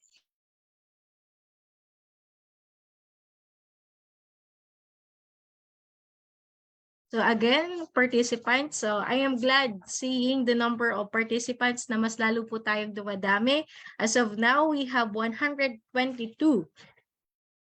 So again, we will be posting the evaluation link later after the discussion of our second speaker. And that will be in exchange of the certificate of participation for this webinar. And also, I would like to acknowledge the presence of the professors and FICs from Bicol University, Open University. So we have Professor Dalwan, Professor Labapie, Professor Agunas, and Professor Roldan Cabiles. Thank you po sa pagstay dito sa ating webinar. And at this juncture, friends, again, I will be calling the Jack of all trades of Maing Ed, Sir Jesse, to introduce to us our second speaker for this webinar.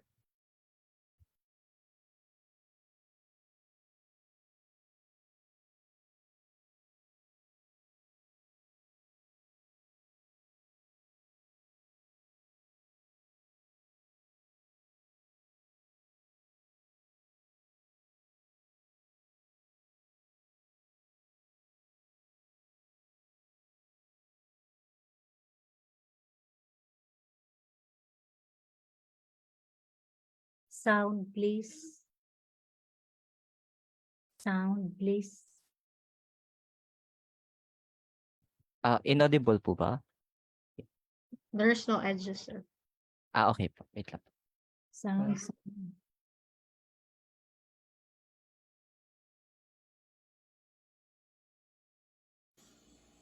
Our second speaker for this morning is a graduate of Bachelor of Secondary Education from the University of the Philippines, Diliman. He acquired his Master of Arts in History from the Ateneo de Manila University. He is currently taking up his postgraduate studies at the University of the Philippines, Diliman, under the Tri-College Philippines Studies Doctorate Program. Currently, he is a full-time faculty at Xavier School and a part-time lecturer at the Ateneo de Manila University. He is a Google Certified Educator Level 2. He also belongs to the Google for Education Certified Innovators VIA 20 cohort, of which only 75 were accepted, with only 2 coming from the Philippines. He is also a Google for Education Certified Trainer and Google for Education Certified Coach. He is the founder of Kaagapay Teacher Support, which provides different forms of assistance to teachers all over the country. His works in the education sector became the basis for his nomination as one of the 10 Outstanding Young Men 2021 under the education category. Ladies and gentlemen, let us welcome our second speaker for this morning, Sir Franco Nicolo Adun.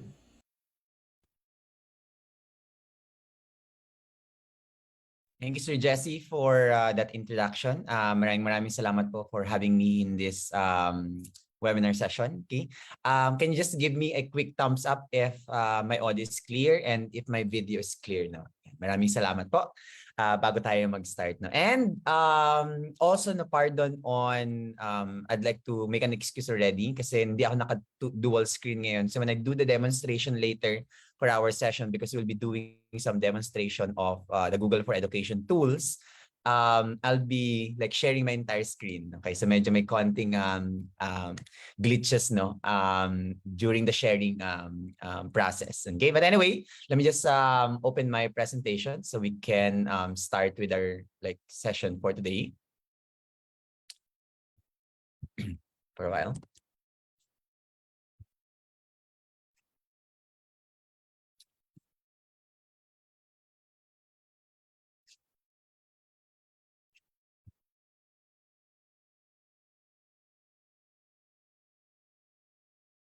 Okay, can you just again give me a thumbs up if you can see my shared screen? Thank you. Maraming salamat. Okay. So a couple of things na bago tayo mag-start on our session. Okay, the first one is that our time today, 1 hour, okay, might not be enough, no? Hindi sobrang haba nito to actually cover all the things that we can talk about the Google for Education tools. Okay. So what I did was to simply select, no, yung mga tools that might be helpful in 3 perspectives, no? Okay, as a teacher, okay, as a student yourself, okay, and of course the 4-year students as well. So paano siya magagamit bilang isang guro, paano siya magagamit bilang isang estudyante like you, no? Kasi napansin ko, madami sa atin ay mga graduate students already, mga nagre-research. Kanina nga, yung isang topic natin before this session is on research, no, and writing publishable papers, okay, among others. And of course, okay, sana magamit din natin itong mga tools na to actually empower our students. So yun yung magiging pinakang ano natin, no, tahakin or goals natin, no, for today's or for this particular session. Okay? So in that regards, okay, ito yung dalawang objective natin, to just simply identify amazing features of Google Workspace for Education. Okay? Discussing optimizing Google Workspace for Education too. So alam na natin, no, and I think given the when the pandemic happened, mas madami sa atin na na-expose sa mga edtech tools, ng mga applications, mga technology. No? Pero minsan, meron tayong mga mga features or functions, okay, especially for example, sa Google Workspace for Education, na minsan hindi natin na-optimize. So hindi natin sobrang nagagamit kasi one, maybe hindi tayo aware na meron palang ganung functionality, or minsan we just lack the time to actually explore those things. Okay, so ngayon, i-explore natin itong mga bagay na to from Google for Education tools, no? Okay, pero siguro bago yan, gusto ko rin lang mag-survey ng konti, no, para kasi we're discussing a very specific platform. Lahat naman po tayo dito merong kahit personal or organizational account, meron naman tayong Google for Education access. Okay, can you just give me a heart react kung meron tayong Google for Education access? Okay, para lang alam ko, no, kung lahat ba tayo nakaka-access sa tools na to. Okay, so mukhang madami naman, ano, okay? As I can see from my view, no? Okay, so medyo maliit kasi yung view ng ano ko. Okay, so mukhang madami naman, okay? So anyway, si Google for Education naman ay libre, no? Okay, na-access to from either using your personal account. So yung mga pwede kang mag-sign in sa personal account or individual accounts, okay, yung at gmail.com, yun yung tinatawag nating personal account, no? Okay, I know for a fact that Bicol University also have a particular domain. Ang tawag naman dun sa kanilang account, no, or sa account ng Bicol University ay organizational account, kasi naka-specify yon sa isang organization. Okay, so ngayon, just to like make our session, okay, more focus, okay, para hindi tayo masyadong trying to cover so many grounds, okay, I simply group our discussion or exploration of Google for Education, okay, in 4 main ways, no? Okay, how to communicate with Google, how to collaborate with Google, how to foster creativity with Google, and of course, critical thinking with Google. Okay, now, given our time, okay, hindi lahat ng mga tools may explore natin, but I'll just simply be presenting them, no, for awareness maybe, or for quick exploration, okay, but not on an in-depth demonstration or exploration. Okay, and of course, no, we'll have also a Q&A sa dulo, just in case meron tayong mga questions na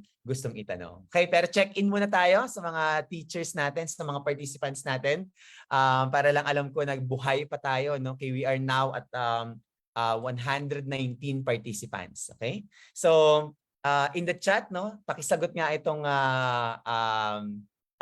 pick-up line na to. Okay, correct answer ka ba? Bakit?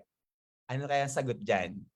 Para lang malaman ko kung gising ba tayo, no? It's a Saturday, okay? Usually rest day natin, ano, bilang mga teachers, mga researchers, okay?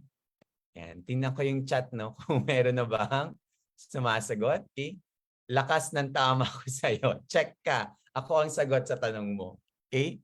Ayan, no? Lagi kang kasi lagi ka parang may ano to, ano, may iba pang hugot itong kasi lagi kang tama. Okay, yan. Kaya medyo madami na, no? Okay? Ako ay tama para sa iyo because you're always right. Okay?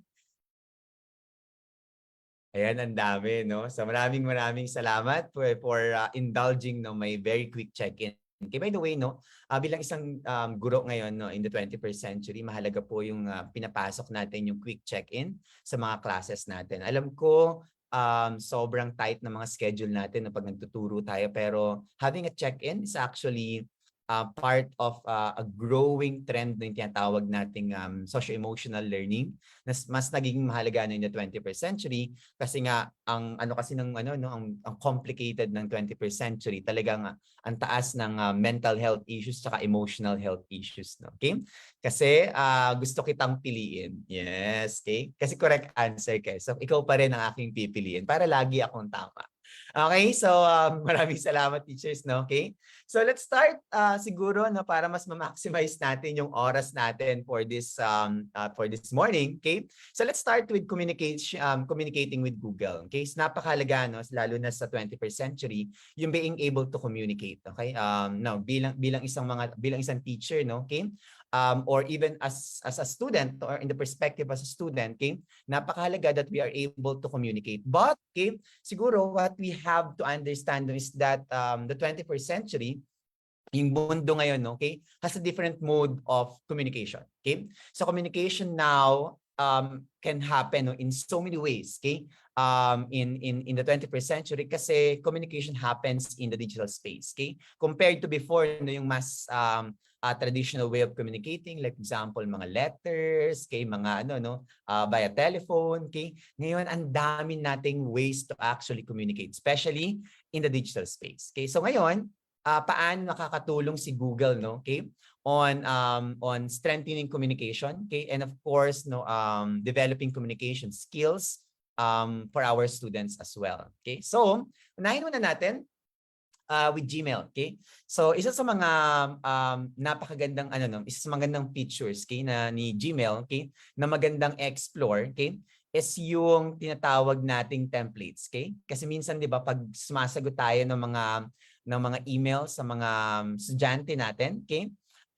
Meron silang may mga similar questions or inquiries na pare-pareho lang yung mga sagot, okay? At minsan, it takes so much time for us to actually reply. Pero, pagdating sa Gmail natin, you can actually, no, create a template para pwede mo na yang ipadala, okay?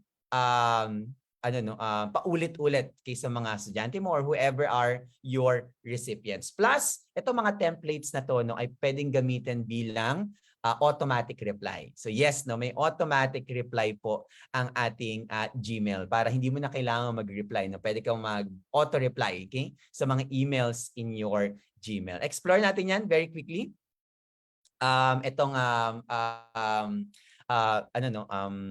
Templates, okay? So punta lang ako for a while.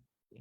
Let me just okay. I hope that you can see my tab, no. Kita pa rin na nakita natin. Can you see my inbox tab? Can you give me a thumbs up? Yes, maraming salamat. Okay? So para lang sure ako na nag-shift nga yung tab ko. Okay? So, pag mag-create tayo ng templates, no? Okay, templates are always start, no, with a email, okay? So pag nag-i-email ka, alam mo yung email na yun, gagamitin mo ulit, okay? I-reply mo ulit sa iba pang tao, better make that a template. Or kung alam mo that you're expecting like an avalanche of inquiries, no, with the same reply, pwede ka nang gumawa ng template for that, okay? Ang prerequisite lang ng template natin is for you to turn on the template advanced features, okay? So gagawin mo lang, okay, is to go to settings, and when you go to see all settings, yan, medyo mabagal lang ano ko, okay, you go to advanced, And dun sa advanced natin, may makikita kayong isang sa mga features, na advanced features ng Gmail is templates. Okay, so you can turn that on, okay, by toggling the button right here, by clicking enable, okay. Once enabled, pwede na po kayong mag-start na gumawa ng template. Okay? So paano tayo gagawa ng template? Okay, it's as simple as you construct an email. Say for example, this one, gagawa lang ako ng sample email. And then lalagyan ko ng subject. Okay? Doesn't really matter. No? Ang ika-copy lang po natin dyan, no? Or ang magiging template dyan is yung body. Okay? So for example, lalagay lang ako dito ng hi, good morning. Of course, no, syempre dapat hindi ganito yung mga template natin. Okay? Gagamitin yung mga template for longer emails, no? Kasi kung ganito lang naman kaikli yung email or yung message, hindi naman niya kailangan talaga ng template. Sample lang to, no? Okay? Okay. So, lagay ko lang ng ganyan. Okay? So, once you're done with that, ang next mo na gagawin, okay, is to go below, okay, sa baba ng composition box, no, okay, you will see 3 dots right here. And that 3 dots, no, okay, meron ka makitang templates. And from the template, okay, zoom out lang ako. You can save it as a new template, no, okay? As you can see here, medyo madami na akong mga templates na nagawa, no, or ginagamit sa aking email, okay? So for example, save as new template natin. Lalagyan mo ng pangalan to, no, okay? Just keep it like sample template. Okay. 09. Kasi alam ko marami na akong sample template. Okay, so once you're done with that, no, paano mo naman siya ngayon gagamitin? Okay, so for example, magsusulat ka ulit ng isa pang email, okay, at gusto mong gamitin yung template na yun. Ang gagawin mo lang is to go back, no, kunyari ito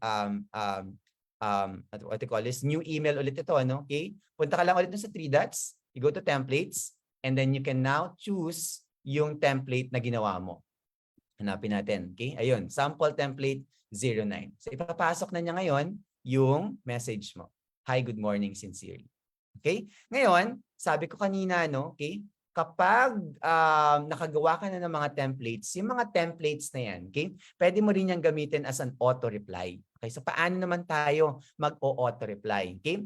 Yung auto-reply ng Gmail, pwede yung gamitin or magawa sa pamamagitan ng tinatawag nating filter. Okay, so if you can set up a filter, Gmail will automatically reply to certain emails. Okay, so say for example, paano tayo mag-set up ng filter, no, to create an auto-reply? Okay? So gawin lang natin is pumunta po tayo dun sa taas, sa search bar. Okay? Doon sa search bar, okay, ng Gmail, may makikita kayong advanced search options, okay, button on the far right end of the search bar. Pag clinic po natin yan, okay, makikita nyo to. This is actually for searching email. Tama? Okay? Yan yung ginagamit natin pag gusto natin mag-search ng mga emails natin sa Gmail. No? Okay? Pero this is also for creating a filter. Okay? So for example, gagawa ako ng filter na ang subject, kunyari, filter ko lahat ng emails na may student assessment. Okay? So lahat ng email na may subject na student assessment, okay, i-filter ko at gagawan ko siya ng auto-reply. Okay? Pero you might be asking, Sir Franco, paano namin masisigurado na yung subject ng mga email ng mga estudyante namin ay student assessment? On my end, ang ginagawa ko, no, okay, kapag sa mga students ko, nagbibigay ako ng instruction that if you want to email me about assessment, use this particular subject. Okay, para pwede ako mag-set up ng auto-reply for that. Okay? So gagawin natin, set up natin yung ating filter. Mag-create filter tayo.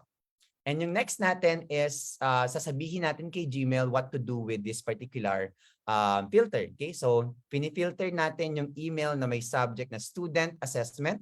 Ang gagawin ko ngayon is for it to send a template. Ayan. I-click ko yung send a template. Pipili ako ng template. Pipiliin ko yung template na ginawa ko na.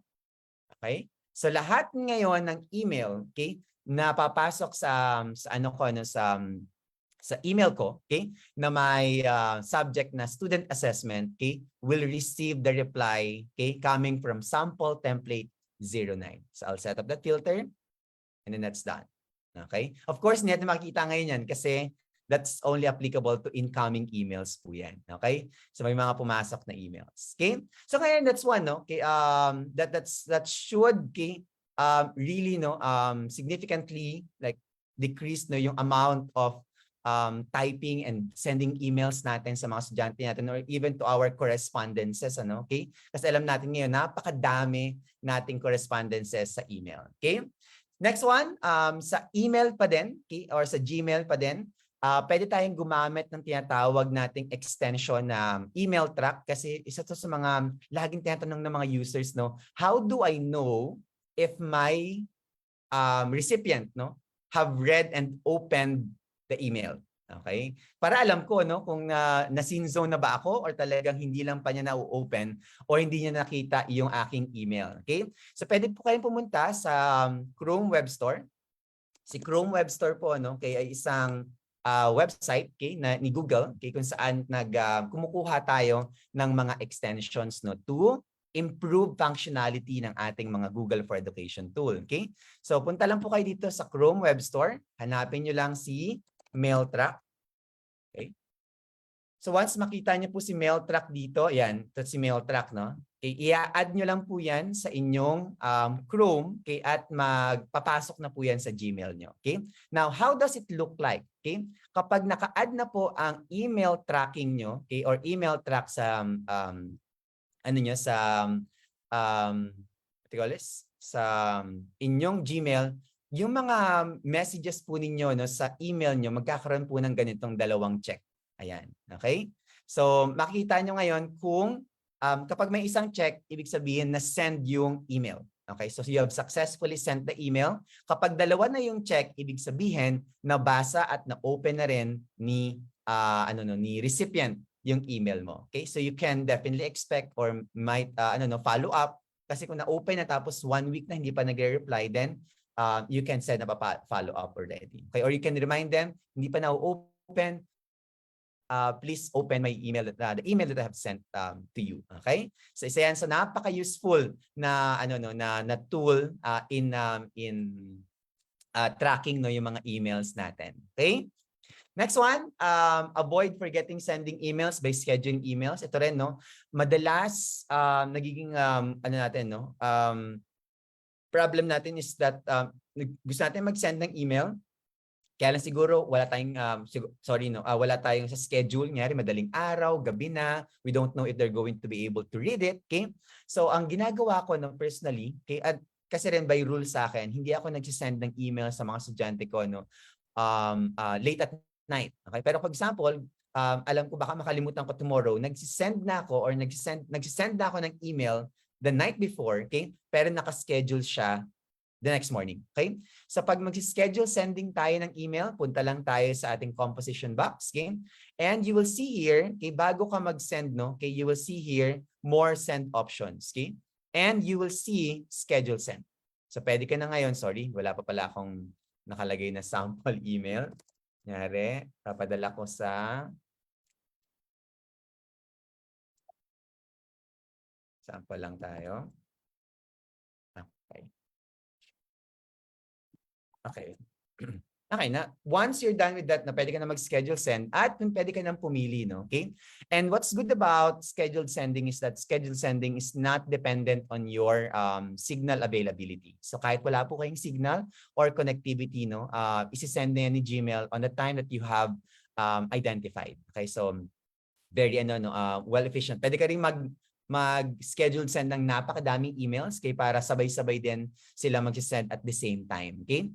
Usually, ginagawa ko yan kapag nagre-release ako ng grades, okay, sa mga estudyante ko, no, via email. Okay, for example, merong a certain assessment na online at hindi ko mabigay yung grades sa kanila on a different platform and it's via email, since-scheduled send ko lahat ng mga grades nila para sabay-sabay nilang natatanggap yung kanilang mga grades. Kasi minsan nangyayari dyan, mag-send ka ng grades sa email, or feedback sa email, no? Okay?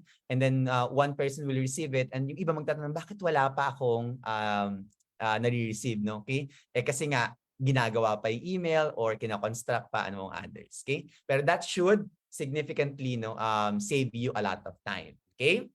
Alright, next one. Sorry. Okay, next one. Aside from that, no, okay, pwede rin tayong gumawa ng user groups in contacts or mass sending. Okay? Isa sa mga challenge no, kapag nagsisend tayo ng email sa madaming tao, we have to type all their emails. Okay?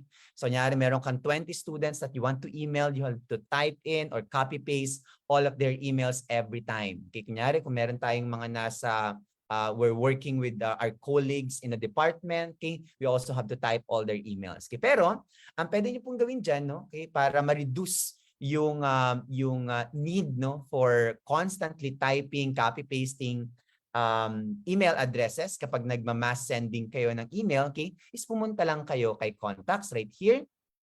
Sa right side no, okay, ng ating email, okay? Ng Gmail.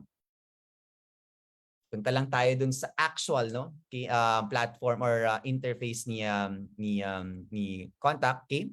And then what you can do here is to set up yung tinatawag nating label. Okay, so for example, this one, okay? Meron na ako actually mga na-set up, no? Okay?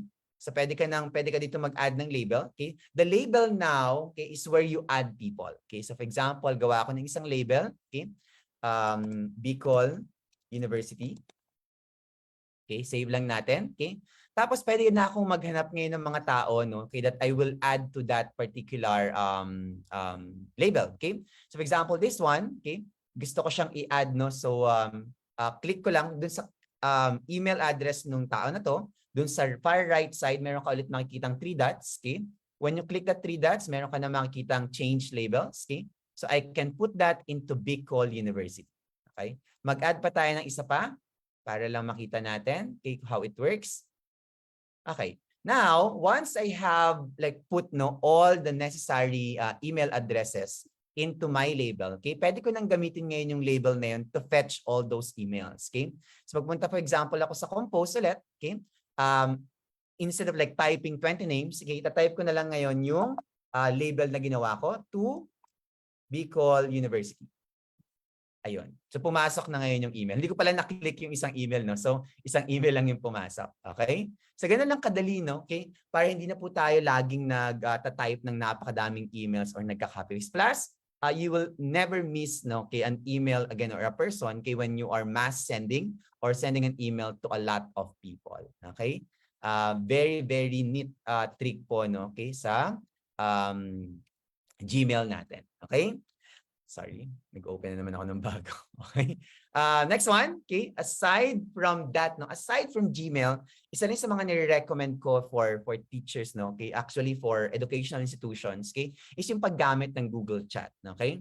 Alam ko po we are more comfortable using, for example, Facebook Messenger, Viber, no, okay, when communicating with our students in a different platform, okay? Pero yung mga platforms na yun, no, number one, lacks organization, and second, lacks security, no, okay? Anyone can get in, merong chances that you have people there that are not supposed to be there, okay?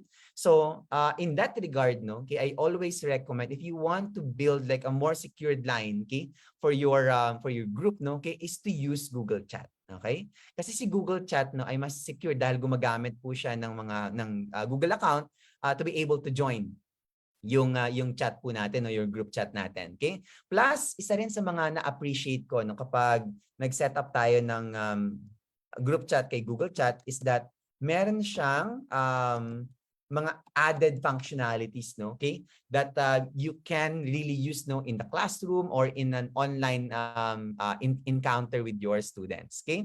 So ito yung interface ni Google Chat, okay? Dito, ang tawag natin sa group chat, no, ng Google Chat, okay, ng Google, okay, ay Spaces. Okay, so I'm able to communicate individually na sa taas siya. Dito pala makikita niyo na kaagad how neatly separated, no, yung individual chats to group chats. Okay, kasi sa mga problems ko, no, with Facebook Messenger, okay, or Viber, no, halo-halo yung group chats sa mga individual chats, no. Minsan ang hirap mag-navigate. Okay, but here it's properly separated, no. Okay, so if you want to create a group chat, gawa ka lang ng Spaces. Okay, so you just click on the plus sign and makakapag-create ka na ng space dito. Yan, create a space. Okay? Wala pa yung special steps to do. Okay? Napakadali pong i-set up niyan. Okay? So you can simply just click on that one, put up the details, and you have an entire a new group chat already. And you start adding people to that and to populate yung group chat po natin. Okay? Pakita ko lang yung sinasabi ko kanina na features ng group chat, okay? Ng Google Chat group chat, no? Okay? Unang-una, nakita niyo dito, conversations are canned, no? Or compartmentalized, okay? Isa yan sa mga problema din ng ibang mga messaging apps, no? Okay? Halo-halo yung messages, okay? Minsan ang hirap mag-backread, no? Okay? Pero kay Google Chat na naka-compartmentalize, okay? And each conversation has their own reply button. So, alam mo exactly what you are replying to. Okay? Para yung conversations are like neatly organized, okay? Hindi sila naghahalo-halo, no? Na hindi mo na alam minsan ano yung pinag-uusapan sa group chat nyo. Okay? So, that's one, okay? Second is that yung file organization ni Google Chat, no? Kapag nag-share tayo ng files sa ating messaging app, minsan ang hirap na niyang i-retrieve, no? Kapag sobrang dami ng mga new messages na pumasok. But for Google Chat, you can easily go here. Meron kayong tab, no, sa group chat nyo na files, at lahat ng shared documents, files, okay, whatever that is, okay, are curated, no, in that particular tab. Okay, so you can always go back to that. You can always retrieve, no, whatever file you're looking for. Okay, and of course, the last one is that pwede kang mag-set up ng mga tasks, no. So if they're going to use this for your students, you can actually, no, do an entire activity using Google Chat and give them certain tasks to do in your group chat. Kung ito naman ay isang work collaborative group chat, okay? So pwede kang magbigay ng task assignments sa mga members. Okay? For example, if you're doing group research, okay? So ito yung gagawin mo, ito yung gagawin mo, ito yung gagawin mo, among others. Okay? Kung ito ay isang group project, they can actually also assign particular task, no? Okay? Not to mention, kapag nag-chat tayo, okay, marami na tayong pwedeng gawin dito sa chat natin. Pwede tayong mag-insert ng documents from Google Drive. Pwede tayong mag-create ng call, no, right from our Google Chat as well. Okay? So very, very powerful chat, no? Okay? Or messaging app from Google for education. Okay? Okay, next one. Aside from chatting, of course, ano rin tayo, no, meron tayong video conference tool from Google, okay? Ngayon ano sinabi ni Sir Jesse na Zoom tayo, medyo na nagtampo ako. Just kidding, Sir Jesse, no? Okay. Okay lang yan, no? Basta regardless kung ano naman yung ginagamit nating video conferencing call, no? Okay? Pero again, kung meron na tayong Google for Education account, no, or Google Workspace for Education account, might as well use the free video conferencing tool, no, that comes with it. Okay? And hindi naman sobrang hirap gamitin ng Google Meet, pero lagi problema ng mga tao when they're using actually not Google Meet alone, no, okay, but video conferencing tools in general, okay, is yung bandwidth use, okay? Napakabigat kasi sa bandwidth, no, or sa internet use ng mga video conference. Alam naman natin that the Philippines does not have the fastest, no, okay, bandwidth capacity, no, or capabilities, no, in the world, okay? So ang solution talaga diyan, okay, kapag gumagamit tayo ng Google Meet, no, is to actually reduce your bandwidth use, okay? So pwede tayo, no, kapag nag-Google Meet conference tayo, no. Check ko lang kung kaya ko, no, kasi medyo mahina yung internet ko ngayon. Okay? I don't know if I can open a call here. I can. Okay? So, ang gagawin nyo lang, no, kapag nasa Google Meet kayo, okay? Or yung meeting nyo, no, or conference nyo is nasa Google Meet, punta lang kayo dito, okay? Sa 3 dots natin. Ako, napakahalaga po yung 3 dots na yan, no, if you haven't noticed yet, no? Okay? Lahat ng mga special functions nandyan, okay?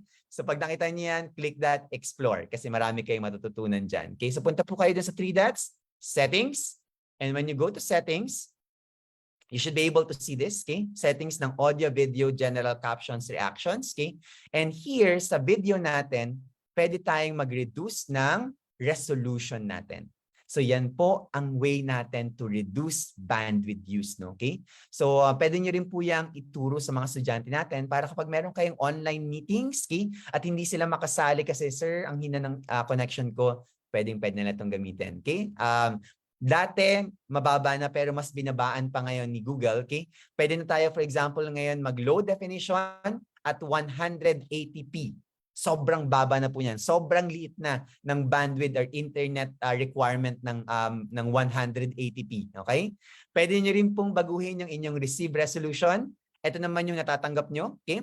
So for example, kung hindi talaga kaya ng internet, wag na po tayong mag-high definition. Pwede po tayong mag-standard definition, or kung talagang hirap na sa internet, mag-standard definition, one video at a time. Anong ibig sabihin nun? You are forcing to turn off yung video ng mga participants on your end though. Okay? Hindi po yun sa end nila, no? Okay? Sa end nyo lang po yun. Okay? So ang mangyayari po sa standard definition, one video at a time. At any given time, one video lang makikita nyo. Either the presentation, the speaker, or the one talking in the conference. Okay? Or kung talagang hikahos na, hindi na kaya ng internet natin, pwede po kayong mag-audio only. Wala kayong makikitang tao, no? Okay, puro thumbnails, but you'll hear them. Okay? But again, the point is that you'll be able to stay in the call. Okay? So again, yan ang isa sa magiging siguro, no, lalo na sa mga estudyante natin na nahihirapan on maintaining calls, no, kapag nagbi-video conferencing po tayo. Okay? So we can optimize our calls with Google. Okay? Next one is on communicating events. Okay? So isa rin yan, no, lalo na ngayon sa digital age, no? Okay? Na ang daming nangyayari. Okay? Plotting, organizing your events, no, okay, can definitely be better with Google Calendar. So meron din tayong calendaring functions, okay, kay Google, okay, via the Google Calendar. Okay? So ang una kong tip, no, kapag gumagamit tayo ng Google Calendar, okay, buksan ko lang yung calendar ko, is that gawa tayo ng tinatawag kong notifications. Okay? So pag nagsiset up po tayo ng event kay Google Calendar, okay, always set up notifications so that the participants are notified, no, or reminded, okay, about that particular event. Okay? So say for example, kung gagawa ako ng event on the 19th, no? Okay? So this one is a meeting. Okay? So ang gagawin ko dito is, I can put up like the details, I can put up time, okay, let's just set it that way. Okay lang po. Example 10, sige, 10:30 a.m. Okay? And dito sa baba, no, okay, ito yung notification functions natin. Okay? So punta po tayo dito, click lang natin. You can add up like 10 minutes before notification. Yan po yung nagpa-pop up notification, say telling the participants you have an event 10 minutes, no, in 10 minutes. Okay? Pero meron din ako isa pang suggestion, okay, which I always do kapag gumagawa ako ng mga event. Okay? Instead of just like sending a pop-up notification, ginagawa ko, I click custom, and in the custom, zoom out lang ako. In the custom, pwede kong baguhin yung klase ng notification. Instead of like a pop-up notification, I can send an email. Okay? So for example, this one, I can send an email not 1 minute, okay, but 1 day before the event. Okay? So ang mangyayari ngayon yan, nanonotify, no, automatically yung mga participants, no, and they will receive an email 1 day prior to the event. Okay? So, di ba, automated, no, less for our work, we can focus on other things among others, lalo na sa mga event organizers like Sir Jesse. Ayan. So mapapakinabangan mo yun, Sir Jesse, no, kapag nagsiset up ka ng mga events. Okay? Ang maganda rin, by the way, dito, no, is that kapag nagset up ka ng event dito and you invited them in your event, no, at nag-add ka ng video conferencing, okay, lahat ng mga invited guests mo, okay, are automatically admitted into your call. So again, another help, no, in organizing your events. Okay? Hindi ko na po save yung event na yan, okay, kasi baka ma-confuse ako. Baka magulat ako. Meron pa akong 10:30 meeting, okay? On that date. Okay? Okay, next one. So yun, napakita ko na rin, no, yung automating sending email via Google Calendar, na napakalaking tulong, no? Okay? Aside from that, by the way, kapag po tayo ay nag-a-add ng participants sa ating Google Calendar event, they also get to have an RSVP invite. Okay? Para po nalalaman nyo exactly gaano kadami yung pupunta. For example, nag-set ka ng meeting, tapos nag-RSVP, tapos hindi pala sila available. Okay? Then that's then you might want to set up a new meeting in a different date. Okay? Okay, and of course, isa rin sa mga pwede nyo explore is yung pag-set up ng out-of-office dates to decline incoming invitations. Okay? So for example, para po alagaan ang ating mental health, ang ating sanity bilang isang professional, bilang isang guro, pwede na po kayo mag-set up ng out of office. And what happens there, kapag nag-set up po kayo ng out of office, makita nyo lang po yun dito, okay? Sa events natin, meron kayong option, Meron kayong option to choose out of office right there. Okay, so pwede nyo po yung set yan. It could be a duration. And once you set that up, iba-block yun ni Google Calendar. Okay? At lahat ng mga email na invitations, okay, na papasok doon, like meeting invitations, event invitations, okay, are going to be automatically declined. Okay? Para hindi na po kayo mabother at hindi na po kayo kulitin at alam na kagad ng mga organizers or whoever is inviting you that you are not available, that you are out of office. Okay? So again, part pa rin ng communication natin. Okay? And of course, ito rin, bilang sa mga guro po natin, sa mga nagtuturo po sa university, lalo na sa mga merong mga tinatawag na consultation periods na minsan isa sa mga kailangan, lalo na po kapag nagre-research tayo or nagpapa-research tayo sa mga estudyante natin. There's an influx of consultation after consultation into of our students, at minsan ang hirap i-monitor nung time and dates, okay? So ang pwede niyo pong gawin dyan, teachers, okay, ay mag-set up ng tinatawag nating appointment slot, okay, kay Google Calendar right there. Okay? So instead of like event out of office, punta po tayo dun sa appointment slot. Okay? So appointment slot, what happens here is you can declare a certain time that students can book an appointment for you with you. Okay? So for example, this is a consultation period. Okay, and then gagawin ko is I will determine how long each consultation should be. Like example, 20 minutes, okay? And I can declare, okay, what's the time for the consultation. So, for example, it's going to be before in the afternoon, okay, before end of work, okay, 3 p.m. to 4 p.m. So ibig sabihin, 3 p.m. to 4 p.m. I have 3 slots kasi 20 minutes yung duration ko. So 20 minutes, 20 minutes, 20 minutes, okay? Now, once I'm done with that, click ko lang yung save. Sorry, palitan ko pala yung date kasi 2 dates pala yung nalagay ko. April 19 lang pareho. Okay.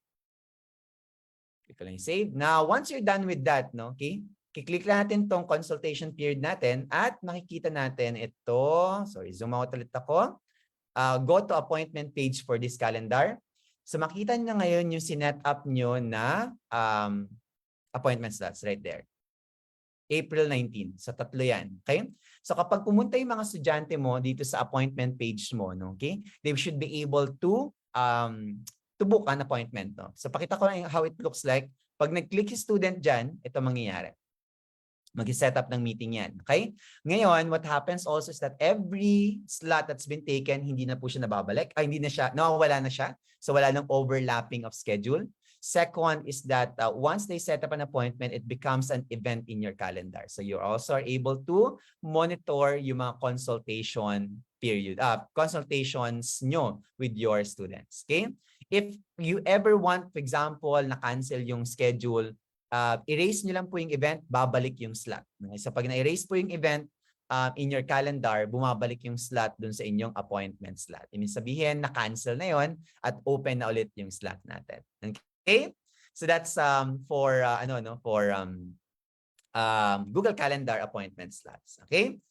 Okay, so at this point, maybe questions for now before tayo lumipat sa ating second part, which is collaborate with Google. Ito napakahalaga din, no? Lalo na sa ating mga teachers, okay? Sa mga researchers, okay? In the digital space.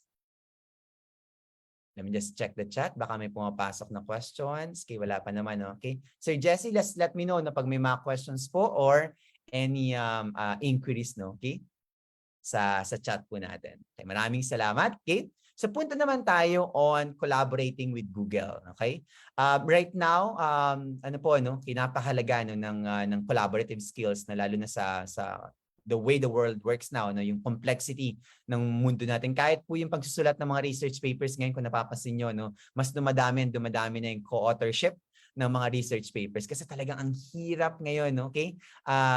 Yung pag-generate pa lang ng new research papers, na yung publishable papers, no, ay very tasking na, no? Okay? That's why even those okay, mas nagiging collaborative na rin ngayon yung approach in researching, okay? So unang-una ko is kapag nagko-collaborate po tayo, no, okay, with using Google, okay, Google for Education, okay, isa sa mga focal point of collaboration sa loob ng Google for Education ay of course ang ating Google Drive. Okay? Kasi si Google Drive ay ang ating cloud storage, okay? At lahat ng files na nilalagay natin sa Google Drive natin, okay, become shareable. So if you want something to become shareable, you put that in your Google Drive. Okay? Pero isang unang tip kagad, no, kapag gumagamit po tayo ng Google Drive at gusto nating makipag-collaborate, no, is that you might want to start using yung tinatawag nating temporary access. Okay? Kasi common mistake ng mga users kapag nag-share ng file sa Google Drive nila, forever naka-share yung Google Drive.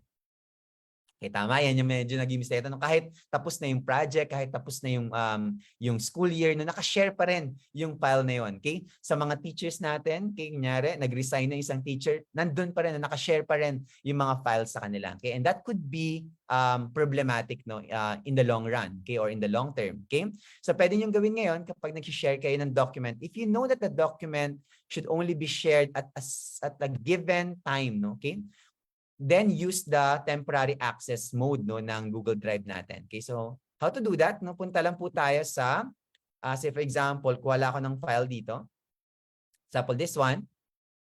Okay, pili ako ng, okay, for example, this prayer guide. Okay, gusto ko siyang i-share. So ang gagawin ko lang dito is to click on the three dots. Okay, share. Okay, naglagay lang ako ng tao. For example, I'm going to share this to my other email address.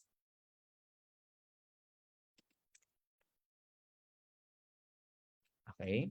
So example, this one, okay? And then I can now, no, instead of like aside from giving him permission to become an editor, viewer, commenter, pwede na ako mag-add ng expiration. Ayan. So pwede mo na i-determine, okay? So what happens there, no, is that at a given date, no, and time, mag-expire po yung access. Mawawalan po siya ng access on that particular file. Okay?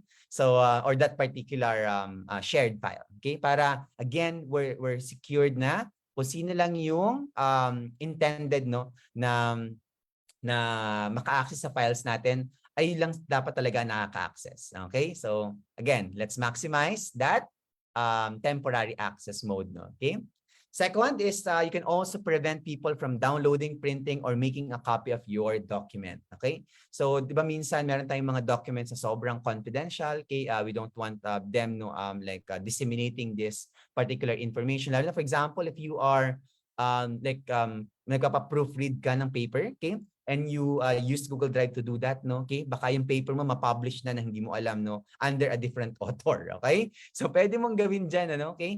Is limit yung viewer capacity ng mga viewers mo. So ang gagawin mo lang diyan is that when you have, for example, add someone, let's add here.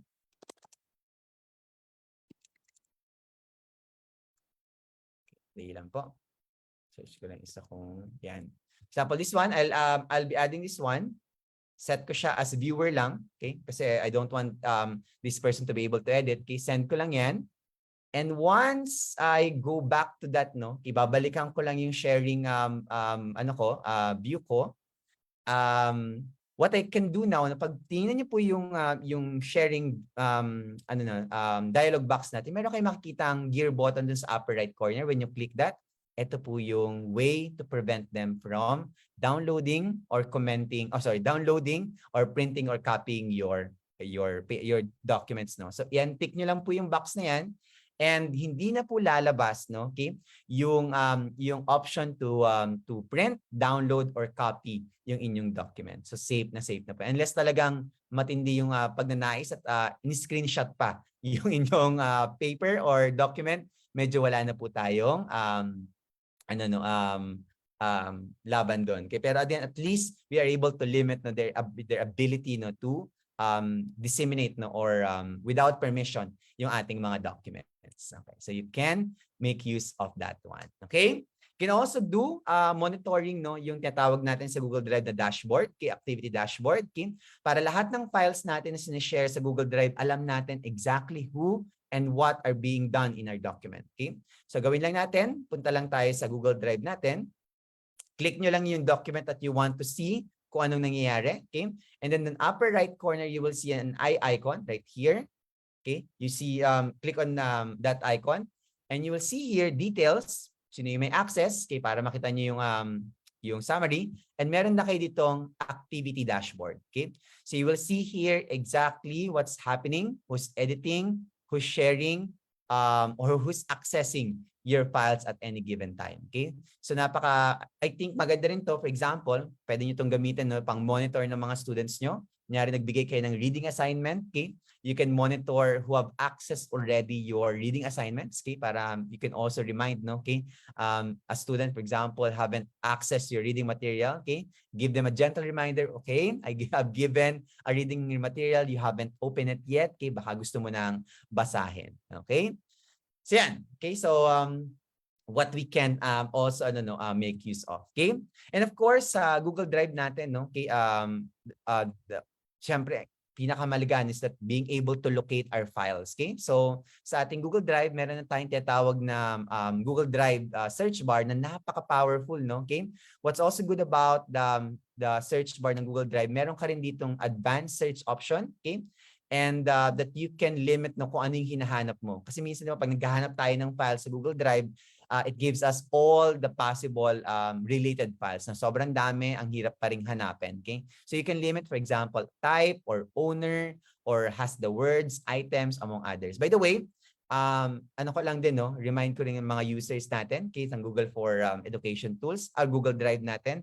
Pag nag-search kayo ng has the words, hindi po niya sinesearch yung title lang, no? Kasi usually sa mga search engines ng mga storages, no? Okay? Files lang hinahanap. Kay Google Drive po, hinahanap niya sa loob ng files. Okay? So kahit wala sa title pero nasa loob ng file yung keyword na yon, ilalabas din niya yung file na yon. So very powerful search engine. So for example, maghahanap ako ng presentations, okay? And also dito, no, kapag lumabas na po yung mga results, no, you will also see here mga yung tinatawag nating filters din, okay? So pwede mo pang i-filter further yung inyong search sa loob ng Google Drive. So wala na tayong magiging sobrang problema on searching Google Drive. Okay? Pero isa rin sa pinaka commonly used trick no on making sure that I access files that I need to access every time. Kung meron po kayo tinatawag na mga go-to files, yung mga files na ino-open nyo almost every day, or alam nyo kailangan nyo, example, if you're writing your thesis, you have to always access your thesis, no? Okay? Or you're writing your dissertations, okay? Then you have to access your dissertations as well, okay? So ang gawin nyo lang, kapag meron kayong file na ganun, na napaka-importante, na lagi nyo kailangan i-open, punta kayo dun sa 3 dots ng file na yon. Say for example, okay, this one. Yari yan. Okay, ang gagawin ko lang dyan is i-add to start ko yan. Okay? Napaka-simple, yes, very trivial, okay, pero that saves a lot of time. What happens then? It ends up on my starred category. At lagi ko na ngayon madaling makikita yung file na yan, hybrid learning. So hindi na siya nakamix dun sa lahat ng files ko kay Google Drive. Okay? But of course, kapag hindi na kailangan tong file na to, I also recommend to remove it from your starred category para malinis at madami pang spaces no yung starred category mo every time you would need no to put something else. Okay? Okay. Now next one is on collaborative documents. Okay, so si Google for Education, meron siyang 3 collaborative document applications. Ito pong yellow, ang tawag dyan ay Google Slides. No, alam ko medyo familiar naman na tayo dyan. Google Docs at yung ating Google Sheets. Okay? At lahat po ng files na to ay collaborative documents, no? Bakit? Because these are all shareable, okay? Ito yung power talaga, no, ni Google for Education, okay?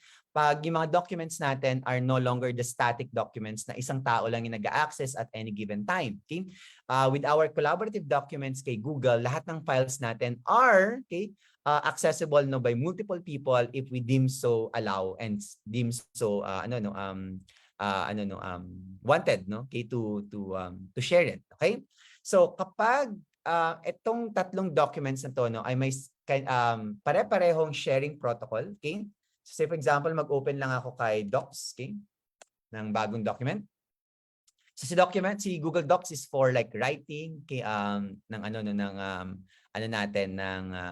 ng mga text documents natin, okay? Pero dito, ang pwede niyong isa sa mga unang-una niyong pwedeng gawin, okay? Lagyan ko lang ng title para makapag-save siya. Okay. Unang-una is that ang Google document natin walang saving function. Okay? So hindi mo siya kailangang i-manually save. It's automatically saved na every time. Okay? And because of that, okay, kapag tayo po ay nag-create ng document, no, say for example, nag-type ako dito ng research paper, okay?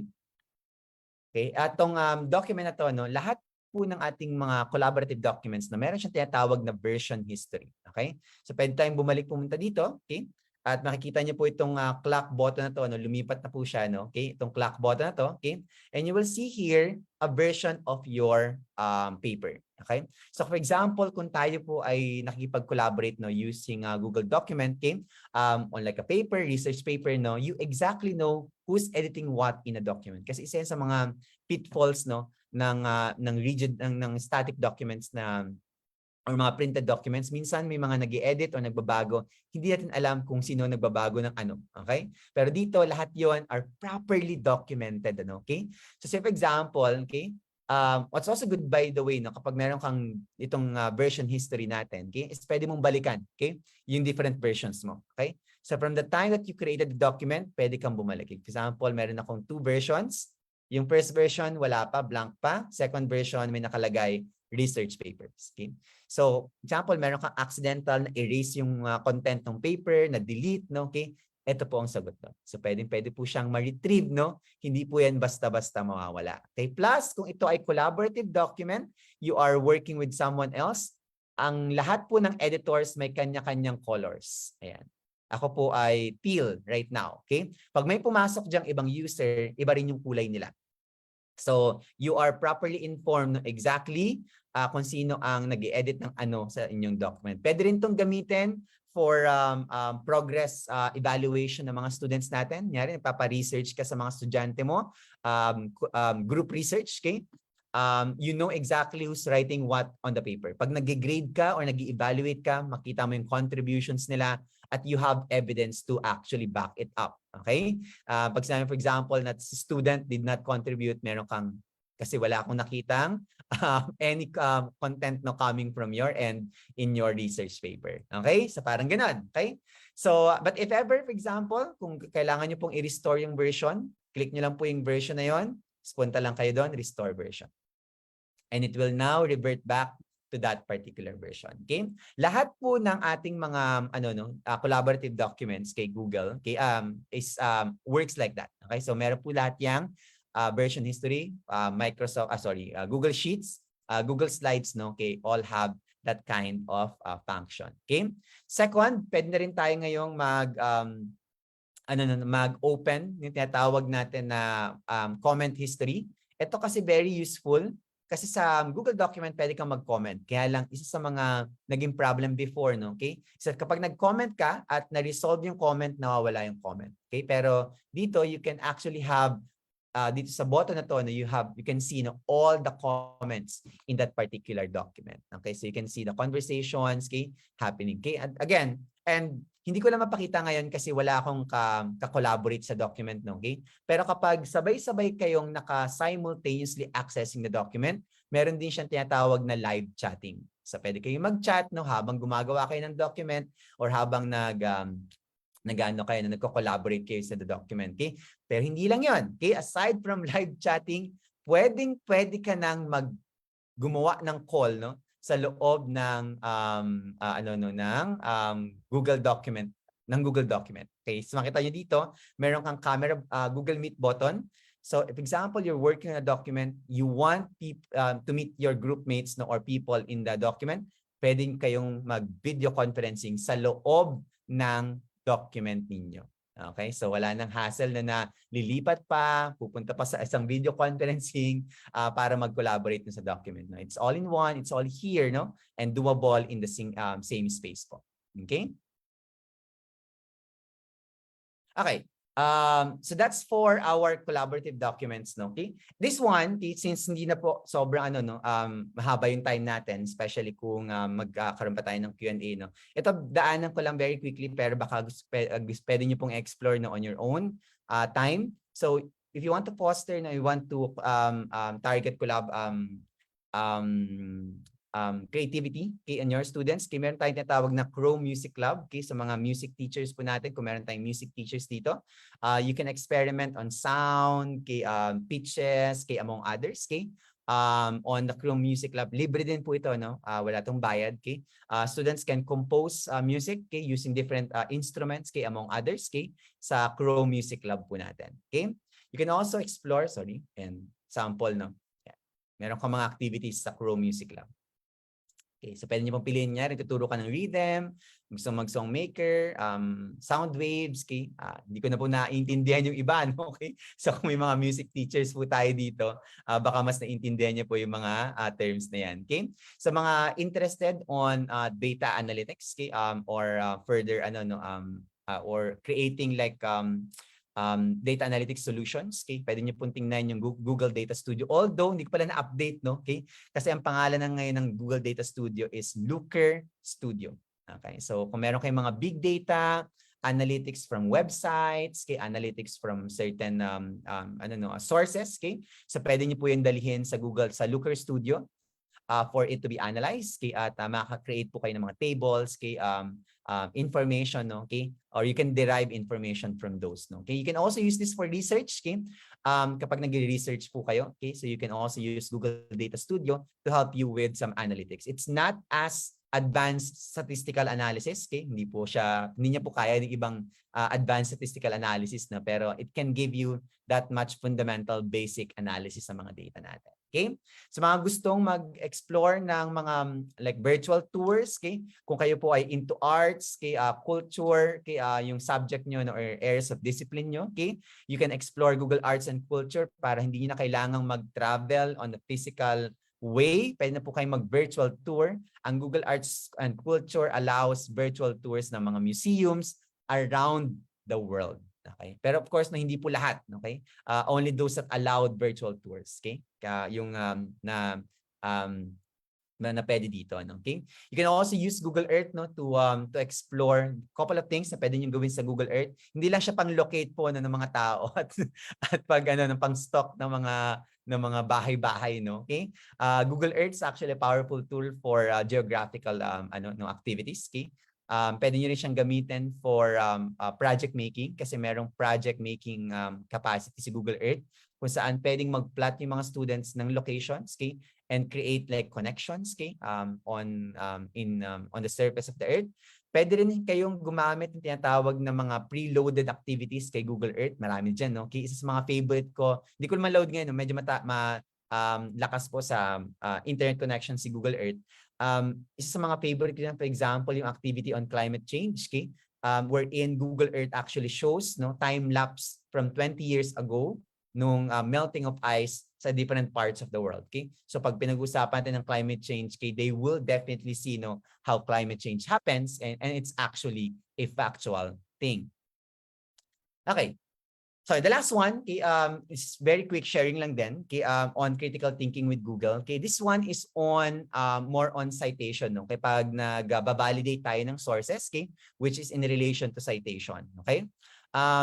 This one could be helpful for you, of course, no, as researchers, At the same time, helpful din para sa mga estudyante natin. For example, meron tayong research na what you call this, oral history, At kapag oral history, naka-record yun. Tama po ba ako? Naka-record. Na minsan, pinaka-problema kapag naka-record yung oral history, or for example, or oral data, okay?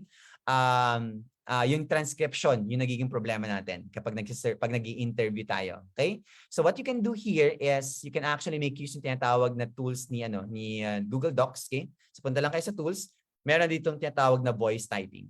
Okay? So for example, kung meron kayong recorded data, pwede niyo pong ipa-transcribe yun kay Google. It has much improved from before, from 2 years ago, okay?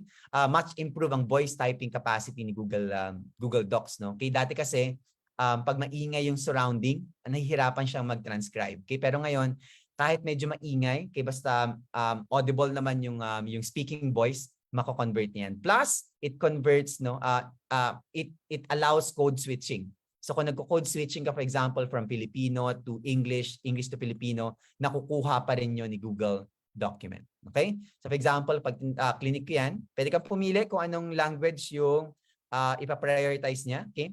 Para mas accurate siya na pagdating sa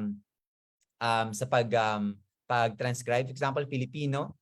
Okay, magandang araw sa inyong lahat. Ako ay narito at nagbibigay ng isang diskusyon, okay, sa mga guro ng Bicol University. Okay. Stop ko lang. Yan. So pwede mo lang napaka-useful na tool, napaka-dali ding gamitin. Okay? So again, napakalaking tulong for transcription. Unlike before, nung gumawa kasi ako ng research, yung masters ko kasi made use of oral history, okay, nahirapan talaga ako in transcription. Okay? Second tool na pwedeng makatulong sa inyo, both as a teacher and as a student, okay? At also sa mga estudyante natin, baka pwede natin ituro, is yung tinatawag na citation tool ni Google Docs. Kaya gusto ko siyang ginagamit for research, okay? Kasi pwede na akong gumawa ng citation ko sa loob nung platform, okay? So what you can do here is click nyo lang yung citation sa tools natin. You can choose. Hindi ko alam kung meron pa ba kayong ibang citation format na ginagamit, kasi usually ito lang naman yung basis formats natin. Plus, these are all properly updated formats, MLA 8th edition and APA 7th edition. Please confirm, I know that these are updated, okay? Sa mga history teachers, okay, sa mga social science teachers, social sciences na discipline, madalas ang ginagamit dyan, Chicago Author Date, o yung Turabian citation format, okay, 17th edition, okay? So, example, mag-cite ka, pili ka lang, nyari MLA yung gagamitin ko, okay? I will cite, for example, a website, okay? So, pili lang ako kung ano yung sinasite ko, pwede ka pumili ng book, book section, journal article, among others, okay? And then I'm just going to get a random website, okay? Sample, kuha lang tayo on Bicol University. Search natin. Okay, nakuha ko yung information ko sa Bicol University. I don't know if this is tama naman, no? Yeah, tama naman siguro to. Okay.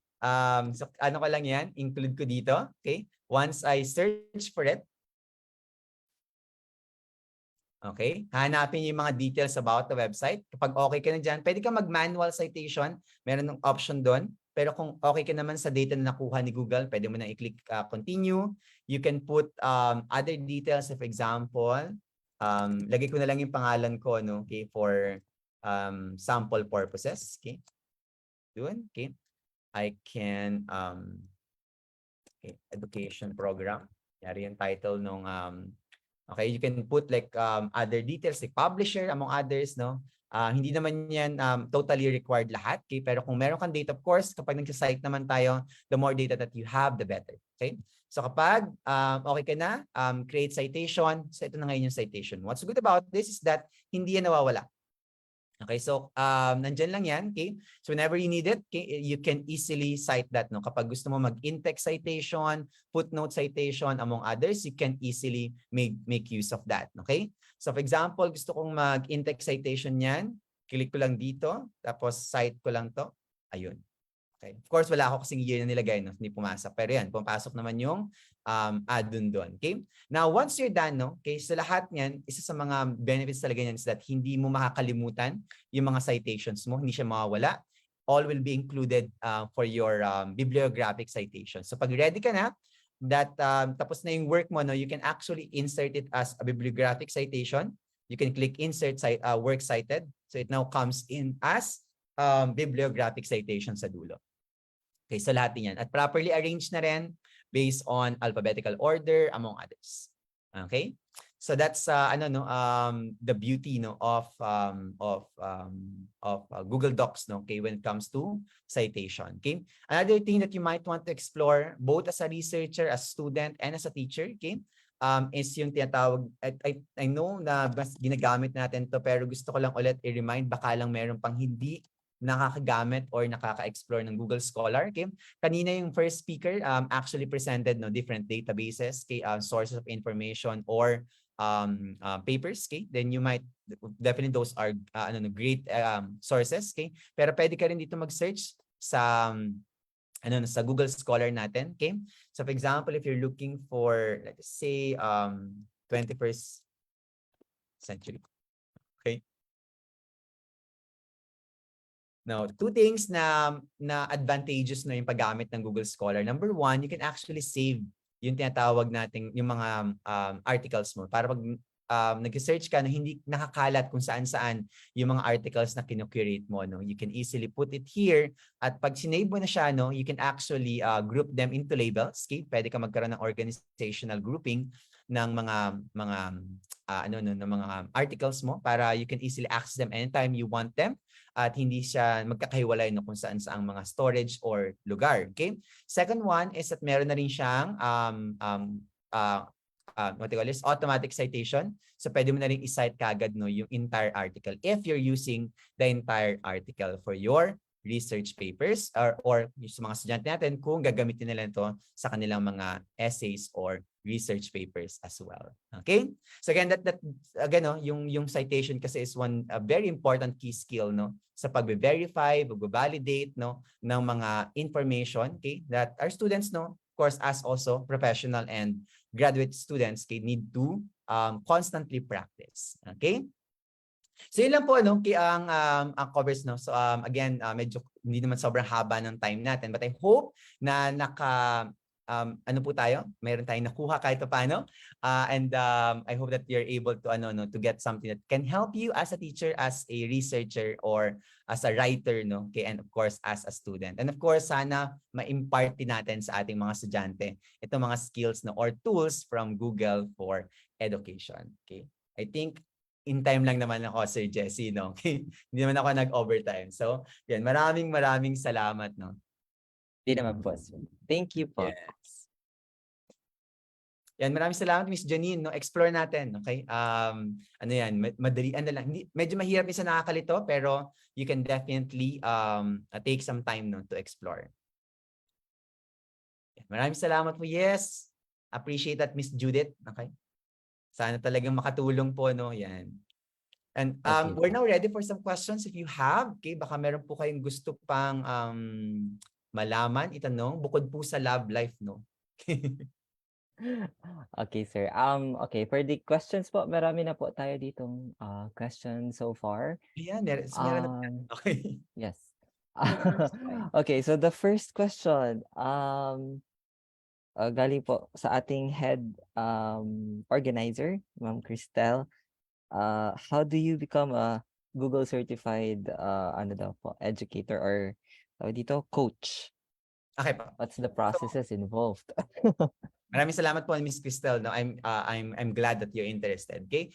So una ko lang bago natin alamin, no, kung paano tayo maging Google certified is to understand yung professional professional development track, no, ni Google. Okay? So unang-una dyan is there are 2 tiers dun sa Google Certified Educator. That's level 1 and level 2. Okay? Those are all prerequisite dun sa specialization track na tinatawag ni Google.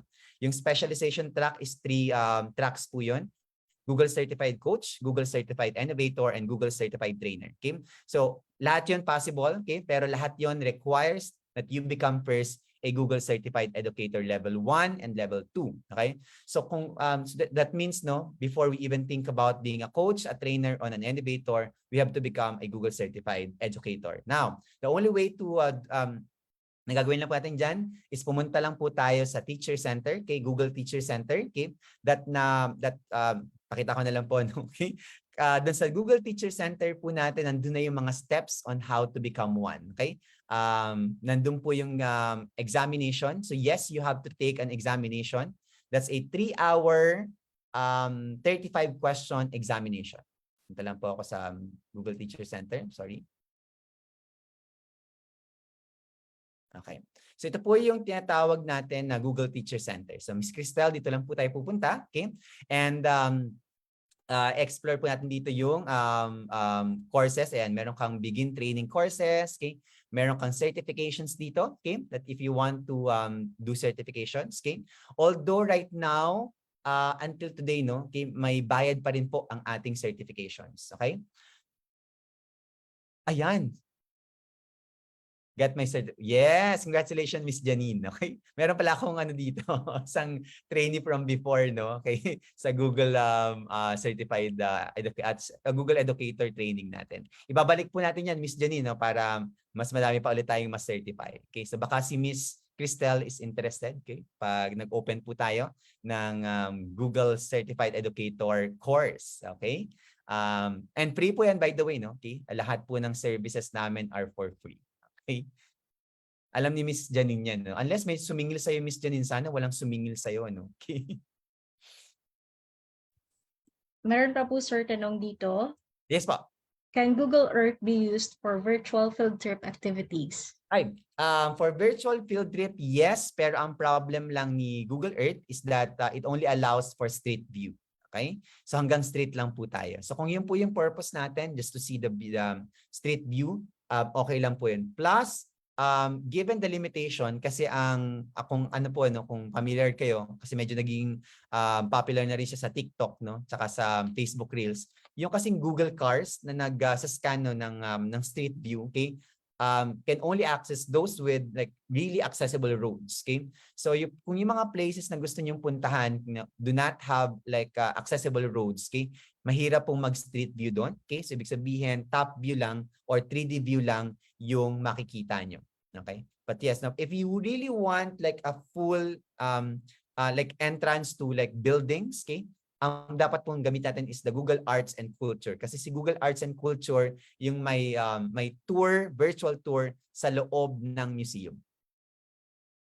Just a follow-up question about it, sir. Paano ba siya naiiba sa Google Map since meron siyang street view? Now, actually, halos pareho lang to, no? Kaya lang siguro ang pinaka-priority kasi ni Google Map is a more 2D version ng ng terrain, okay? Plus si Google Earth kasi can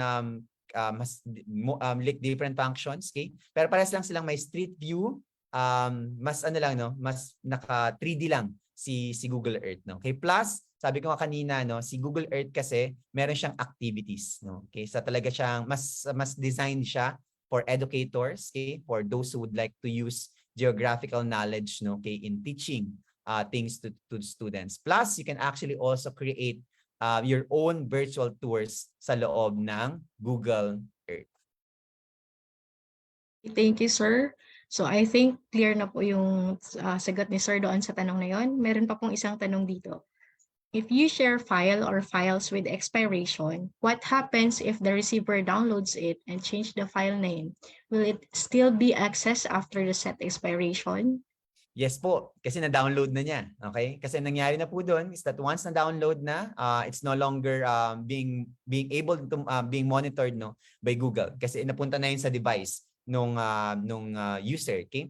So ang answer talaga diyan, Miss Ruth, is that if you don't want the file to be downloaded, yung tinuro ko kanina, i-click po natin yung gear icon on the upper right corner ng sharing window, okay? Tapos i-untick natin yung ability to download the file. So naka-expiration ka na, they cannot download, they cannot like copy or make a copy, and they cannot print the document.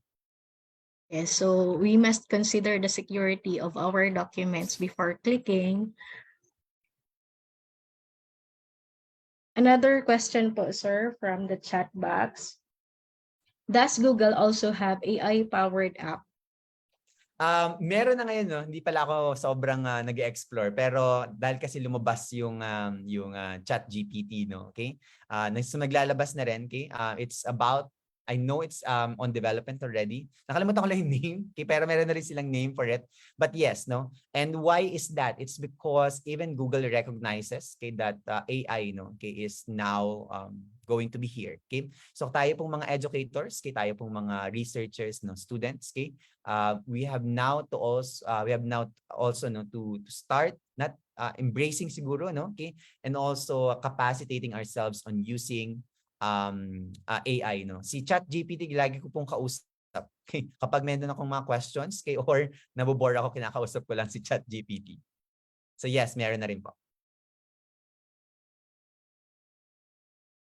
Okay, any other questions coming from the group? Hello, good morning po. Meron po ditong question. Meron daw po bang free app si Google for augmented reality for teaching? Thank you po. Okay, dati meron, okay, pero tinanggal kasi niya. Okay, merong tool, no, and it's only accessible via the app, no. Si Google Lens, not sure kung naglagay din siya ng virtual ano niya, pero I doubt, no. Pero dati kasi meron, yes, pero wala na siya ngayon. Okay? So yung augmented reality apps, no, na dinevelop, no, ni Google. Actually not developed but bought by Google. Okay? So unfortunately, wala ako ngayon, no, okay, na tools for virtual reality under Google.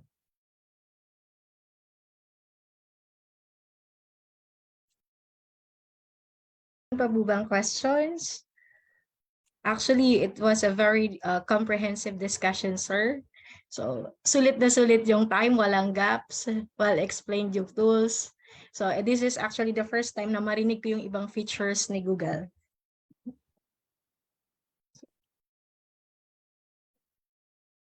Tanong pa po ba? Yes po, sir. Okay. Any questions po? Officers, please also look into our Facebook Live. Baka po may mga questions ang ating, kasi medyo delayed ang live sa Facebook versus sa Zoom. So in Zoom, we are happening in real time. So medyo delay na ilang seconds ang ating, or ilang minutes ang ating Facebook Live. So we are just going to wait for a few minutes on our side here sa Zoom so that we can hear from our audience from the Facebook Live. Ayan. But if you guys also have questions, ayan, may question sa atin. Okay. Question, sir. As a teacher, would you want your students to make use of these features like Google Docs, automatic citations, or to really just manually cite sources themselves? Which do you think will be more beneficial for them based on your observation? Ako as a teacher, I do recommend using yung mga citation tools na yun. Okay? Kasi the main purpose, no, pag binumalik talaga tayo dun sa idea ng citations, that the idea of citation is that so that we can trace back, no, okay, the sources of information. Okay. Second is for the students to develop, no, that consciousness of recognizing someone else's work. Okay. And third siguro is for them to also acknowledge that there is a need to validate, okay, maybe verify, no, okay, sources of information. Okay, and again, even if it's like citation generated, okay, or machine generated citation, okay, I think we target pa rin natin yung skills na yun. Okay, so again, kung manual man or automatically generated, no, okay, ang bottom line is that our students develop those skills. So yes, sa paggamit ng mga automatic citation tools, no.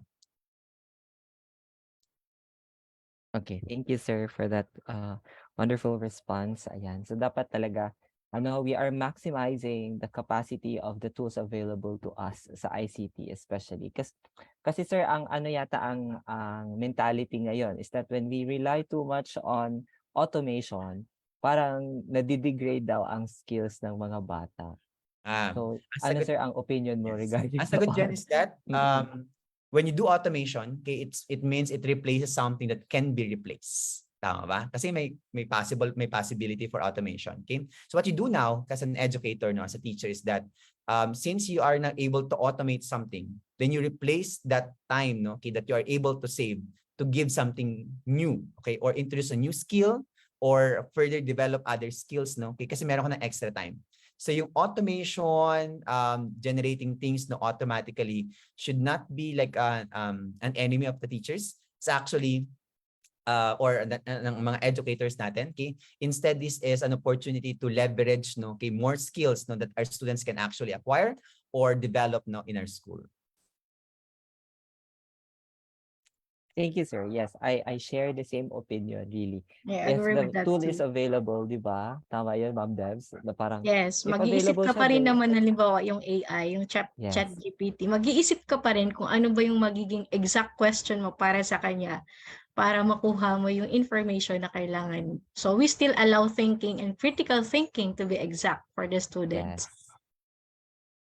Tama, critical thinking sometimes because of all And the available tools, I think the thinking, choosing the yes, right tools, ayun ang napupunta sa bata. correct. And Okay. speaking Yes, of, by the way, we no, yeah, speaking of AI and of course yung ChatGPT, dapat ngayon schools, okay, so I think I also recommend no to Bicol University to start thinking about coming up with like guidelines on using AI and like for example ChatGPT kasi it's going to be used, okay, so might as well the university take charge of how exactly the students should use it and to what extent it should be used by our students.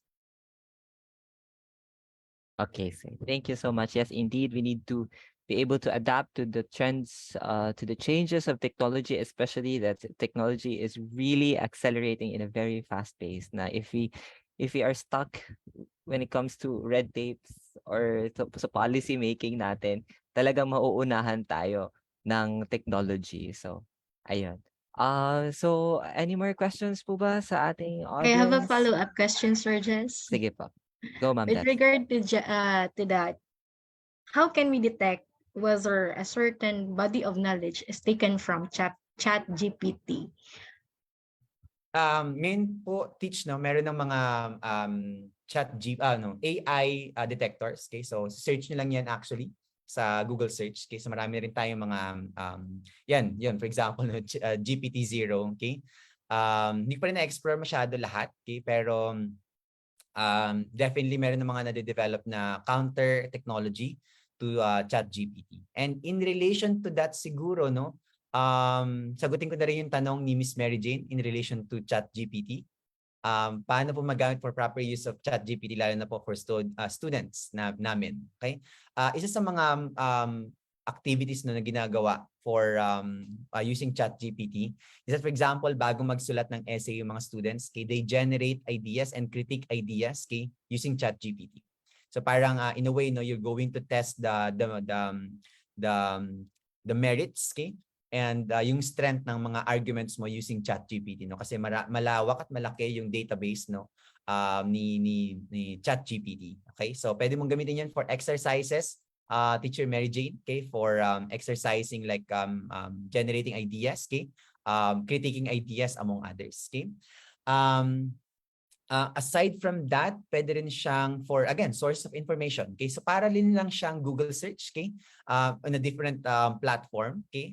You can use it no for like getting sources, okay, or where to get sources or information about what you are trying to find out no, or researching about, okay. So yun, siguro yun lang yung mga couple of things, no, okay. Siguro din priority natin dyan, Miss Mary Jane, no, okay, para mas proper yung gamit nila, okay, sa ating mga estudyante is that we also integrate that into our activities. Okay, so para matulungan natin sila yung ethics, yung proper use of it, okay, and sa classroom din siguro, Miss Mary Jane, is that dapat clear tayo to what extent they can or should not use ChatGPT, no, okay.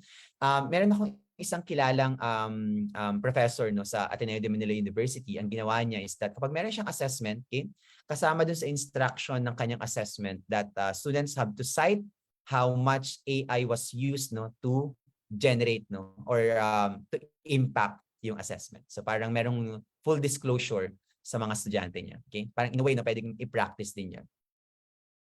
Yan, maraming salamat. No, we cannot do away with technology. It's now and the future. We should know how to embrace it and teach our kids to use it correctly and be. Yun din sinasabi ko, no, na ang generation kasi ngayon, no, okay, yung ating new generation, Generation Z, tsaka yung Alpha natin, okay, are definitely, what do you call this?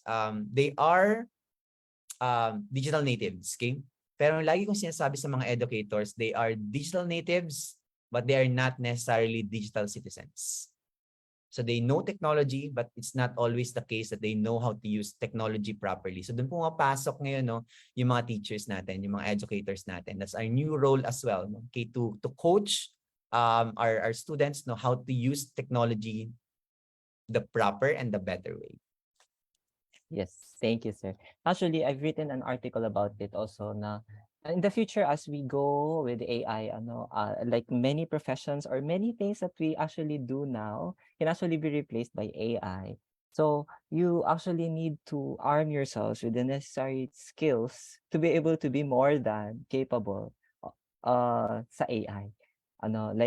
But sa ating mga teachers, I think as a teacher, we cannot be replaced by technology. Yun talaga yun. The human touch of teachers is something that cannot be replaced by any form of technology. So, ayun, sir. Thank you so much. Yes, Sir Jess. We have the power of adjustment compared to AI. Ayan. So, any more questions? Baka meron pa po. Okay. I think wala na Sir Jesse, no? Wala na po, Ma'am Dax. So thank you again, sir.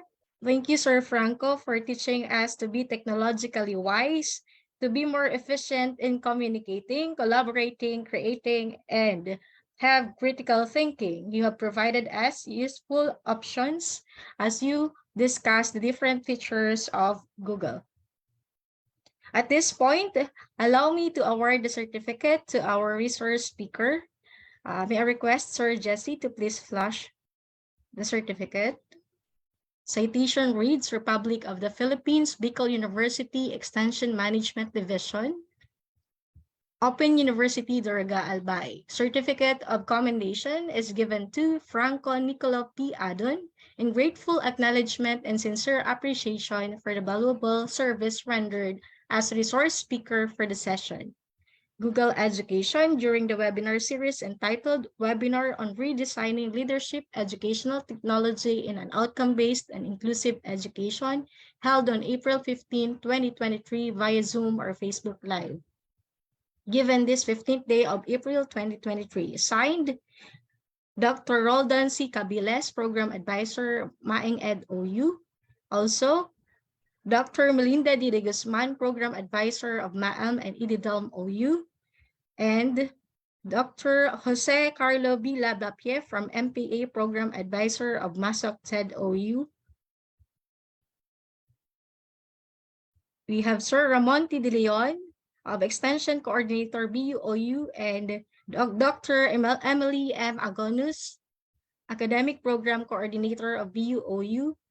We have Ma'am Rowena P. Zoilo from MPA, the Director of Extension Management Division, and of course, our Dean of the Bicol University, Open University, Dr. Ramesses M. Lorino. How about a round of applause to our resource speaker? Thank you so much, sir.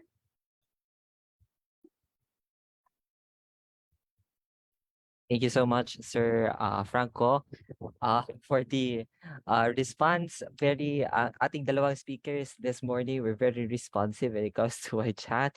Even though there were many adjustments to our schedule, they were very responsive. So I'm really thankful for your presence po. At this juncture, may I remind everyone to make sure Ma'am Cristel Hermosa, our overall chairman, will be sending the link to the evaluation form, which will serve as yes po. It is now already visible in the chat box. Okay. It is already now visible po. Okay, so that would be, please make sure to fill out the evaluation form. We will be sending also the evaluation form to you via email. And also may I request our technical who are live streaming via Facebook to also flash or to also send the link to the comment section of our Facebook Live so that they would be informed of the evaluation form. Just a reminder po, ang evaluation form po natin ay serialized. Therefore, please make sure that you are both registered and you also have evaluated so that you would be provided with a certificate. Yung mga nag-evaluate lang po na hindi nakapag-register, we will be cross-checking both forms po to make sure that only those who registered and evaluated would be provided with a certificate. Okay, so for further announcements, Ma'am Devi, I think you have announcements to make.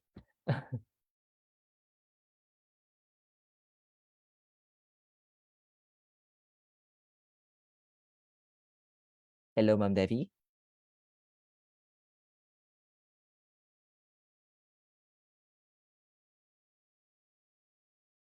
Ma'am Dev? Okay. So, with regards to our webinar series, thank you so much everyone for the first day. May I request po pala for everyone to open their camera so that we can have a documentation of, together with Sir Franco, please open your cams. Ma'am Cristel, please assist po sa pag-screenshot again ng ating Zoom. Yes, sir.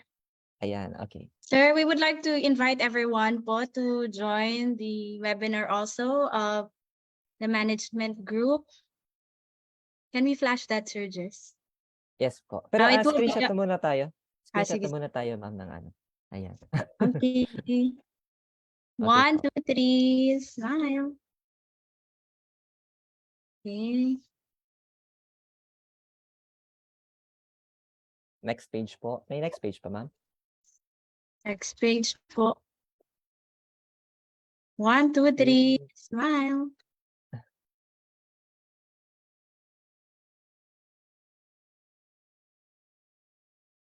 Okay. 2 pages na to. Meron pang isang page, ma'am. At kami, 1, 2, 3. Yung Okay. iba pa, you can turn on your camera.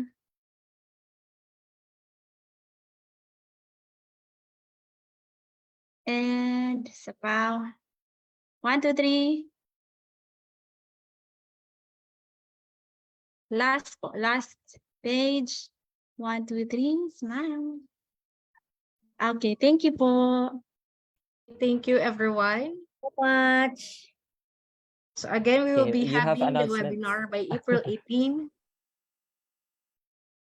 And the topics are risk management and geopolitics today. How uncertain is the future? And also for the session 2 on the webinar of Maing Ed and IDIDAM, we still have topics: unboxing outcome-based education and modern philosophy and the future of education, and it will be held on April 29, 2023, Saturday, 8 a.m. via Zoom and FB Live. So please keep in touch. And also we will be sending the barcode through our chat box as well as our group chats per program so that you can easily register on the said webinars.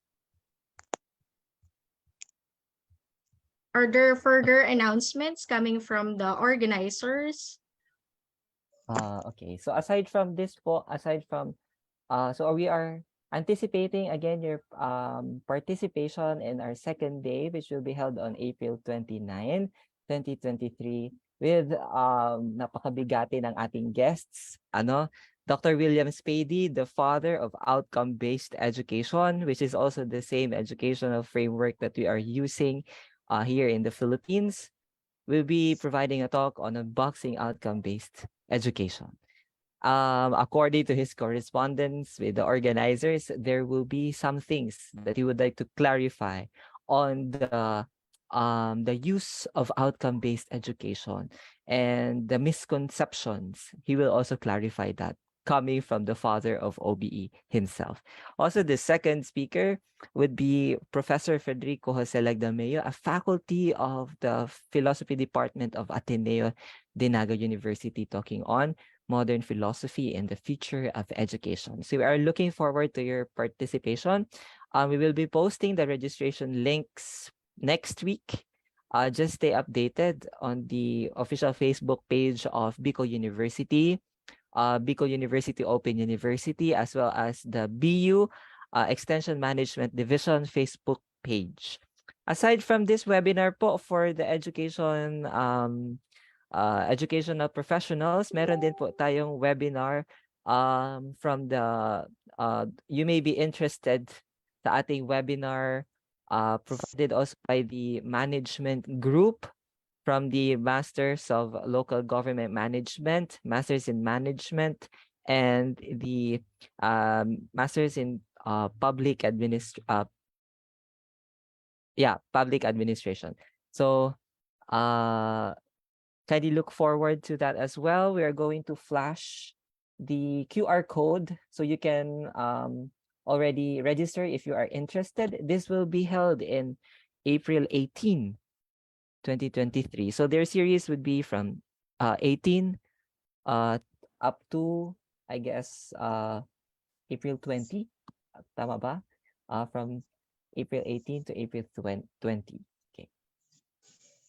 That is for the group of Maelm, Ididalm, and Maing Edsir.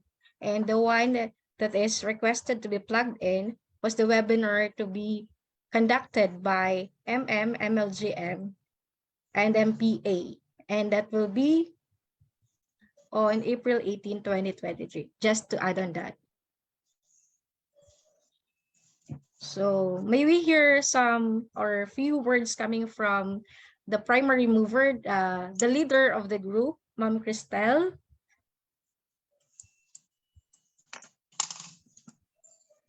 Thank you so much po everyone for the support. Of course, we are so grateful for our speakers, si Madam Novio and Sir Adun. Thank you so much po, sir, for being with us. We have learned a lot.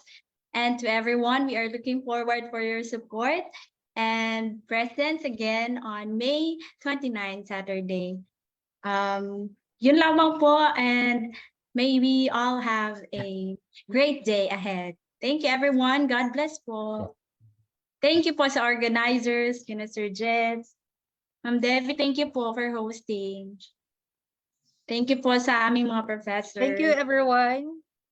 So see you again on our next webinar series. Thank you, Ma'am Cristel. Clarification po. Yes po, April 29 po talaga. And then May 6th. Ayan. Also, the QR code being flashed at the screen is the QR code for the upcoming webinar by the management group. Yan po ay that will be held on April 18. So please look forward to that as well. Invited guests are wait lang po.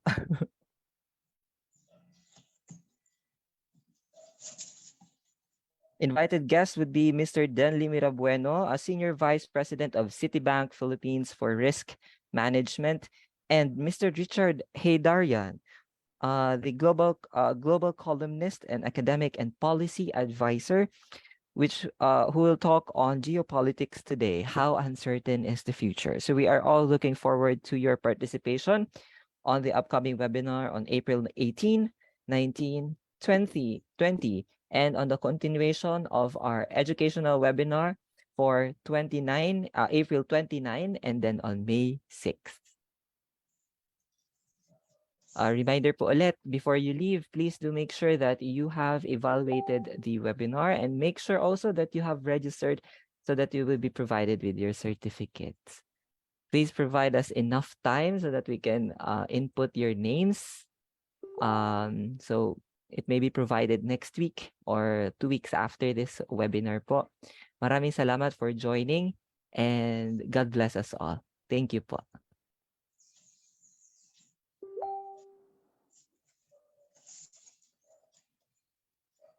Okay, I think that concludes our event for today. Let us be reminded that power and motivation for a great vision will lead to innovations in education. We educate for us to innovate. As a leader and educator, I am into redesigning leadership and educational technology in an outcome-based and inclusive education. Your moderator is now signing off.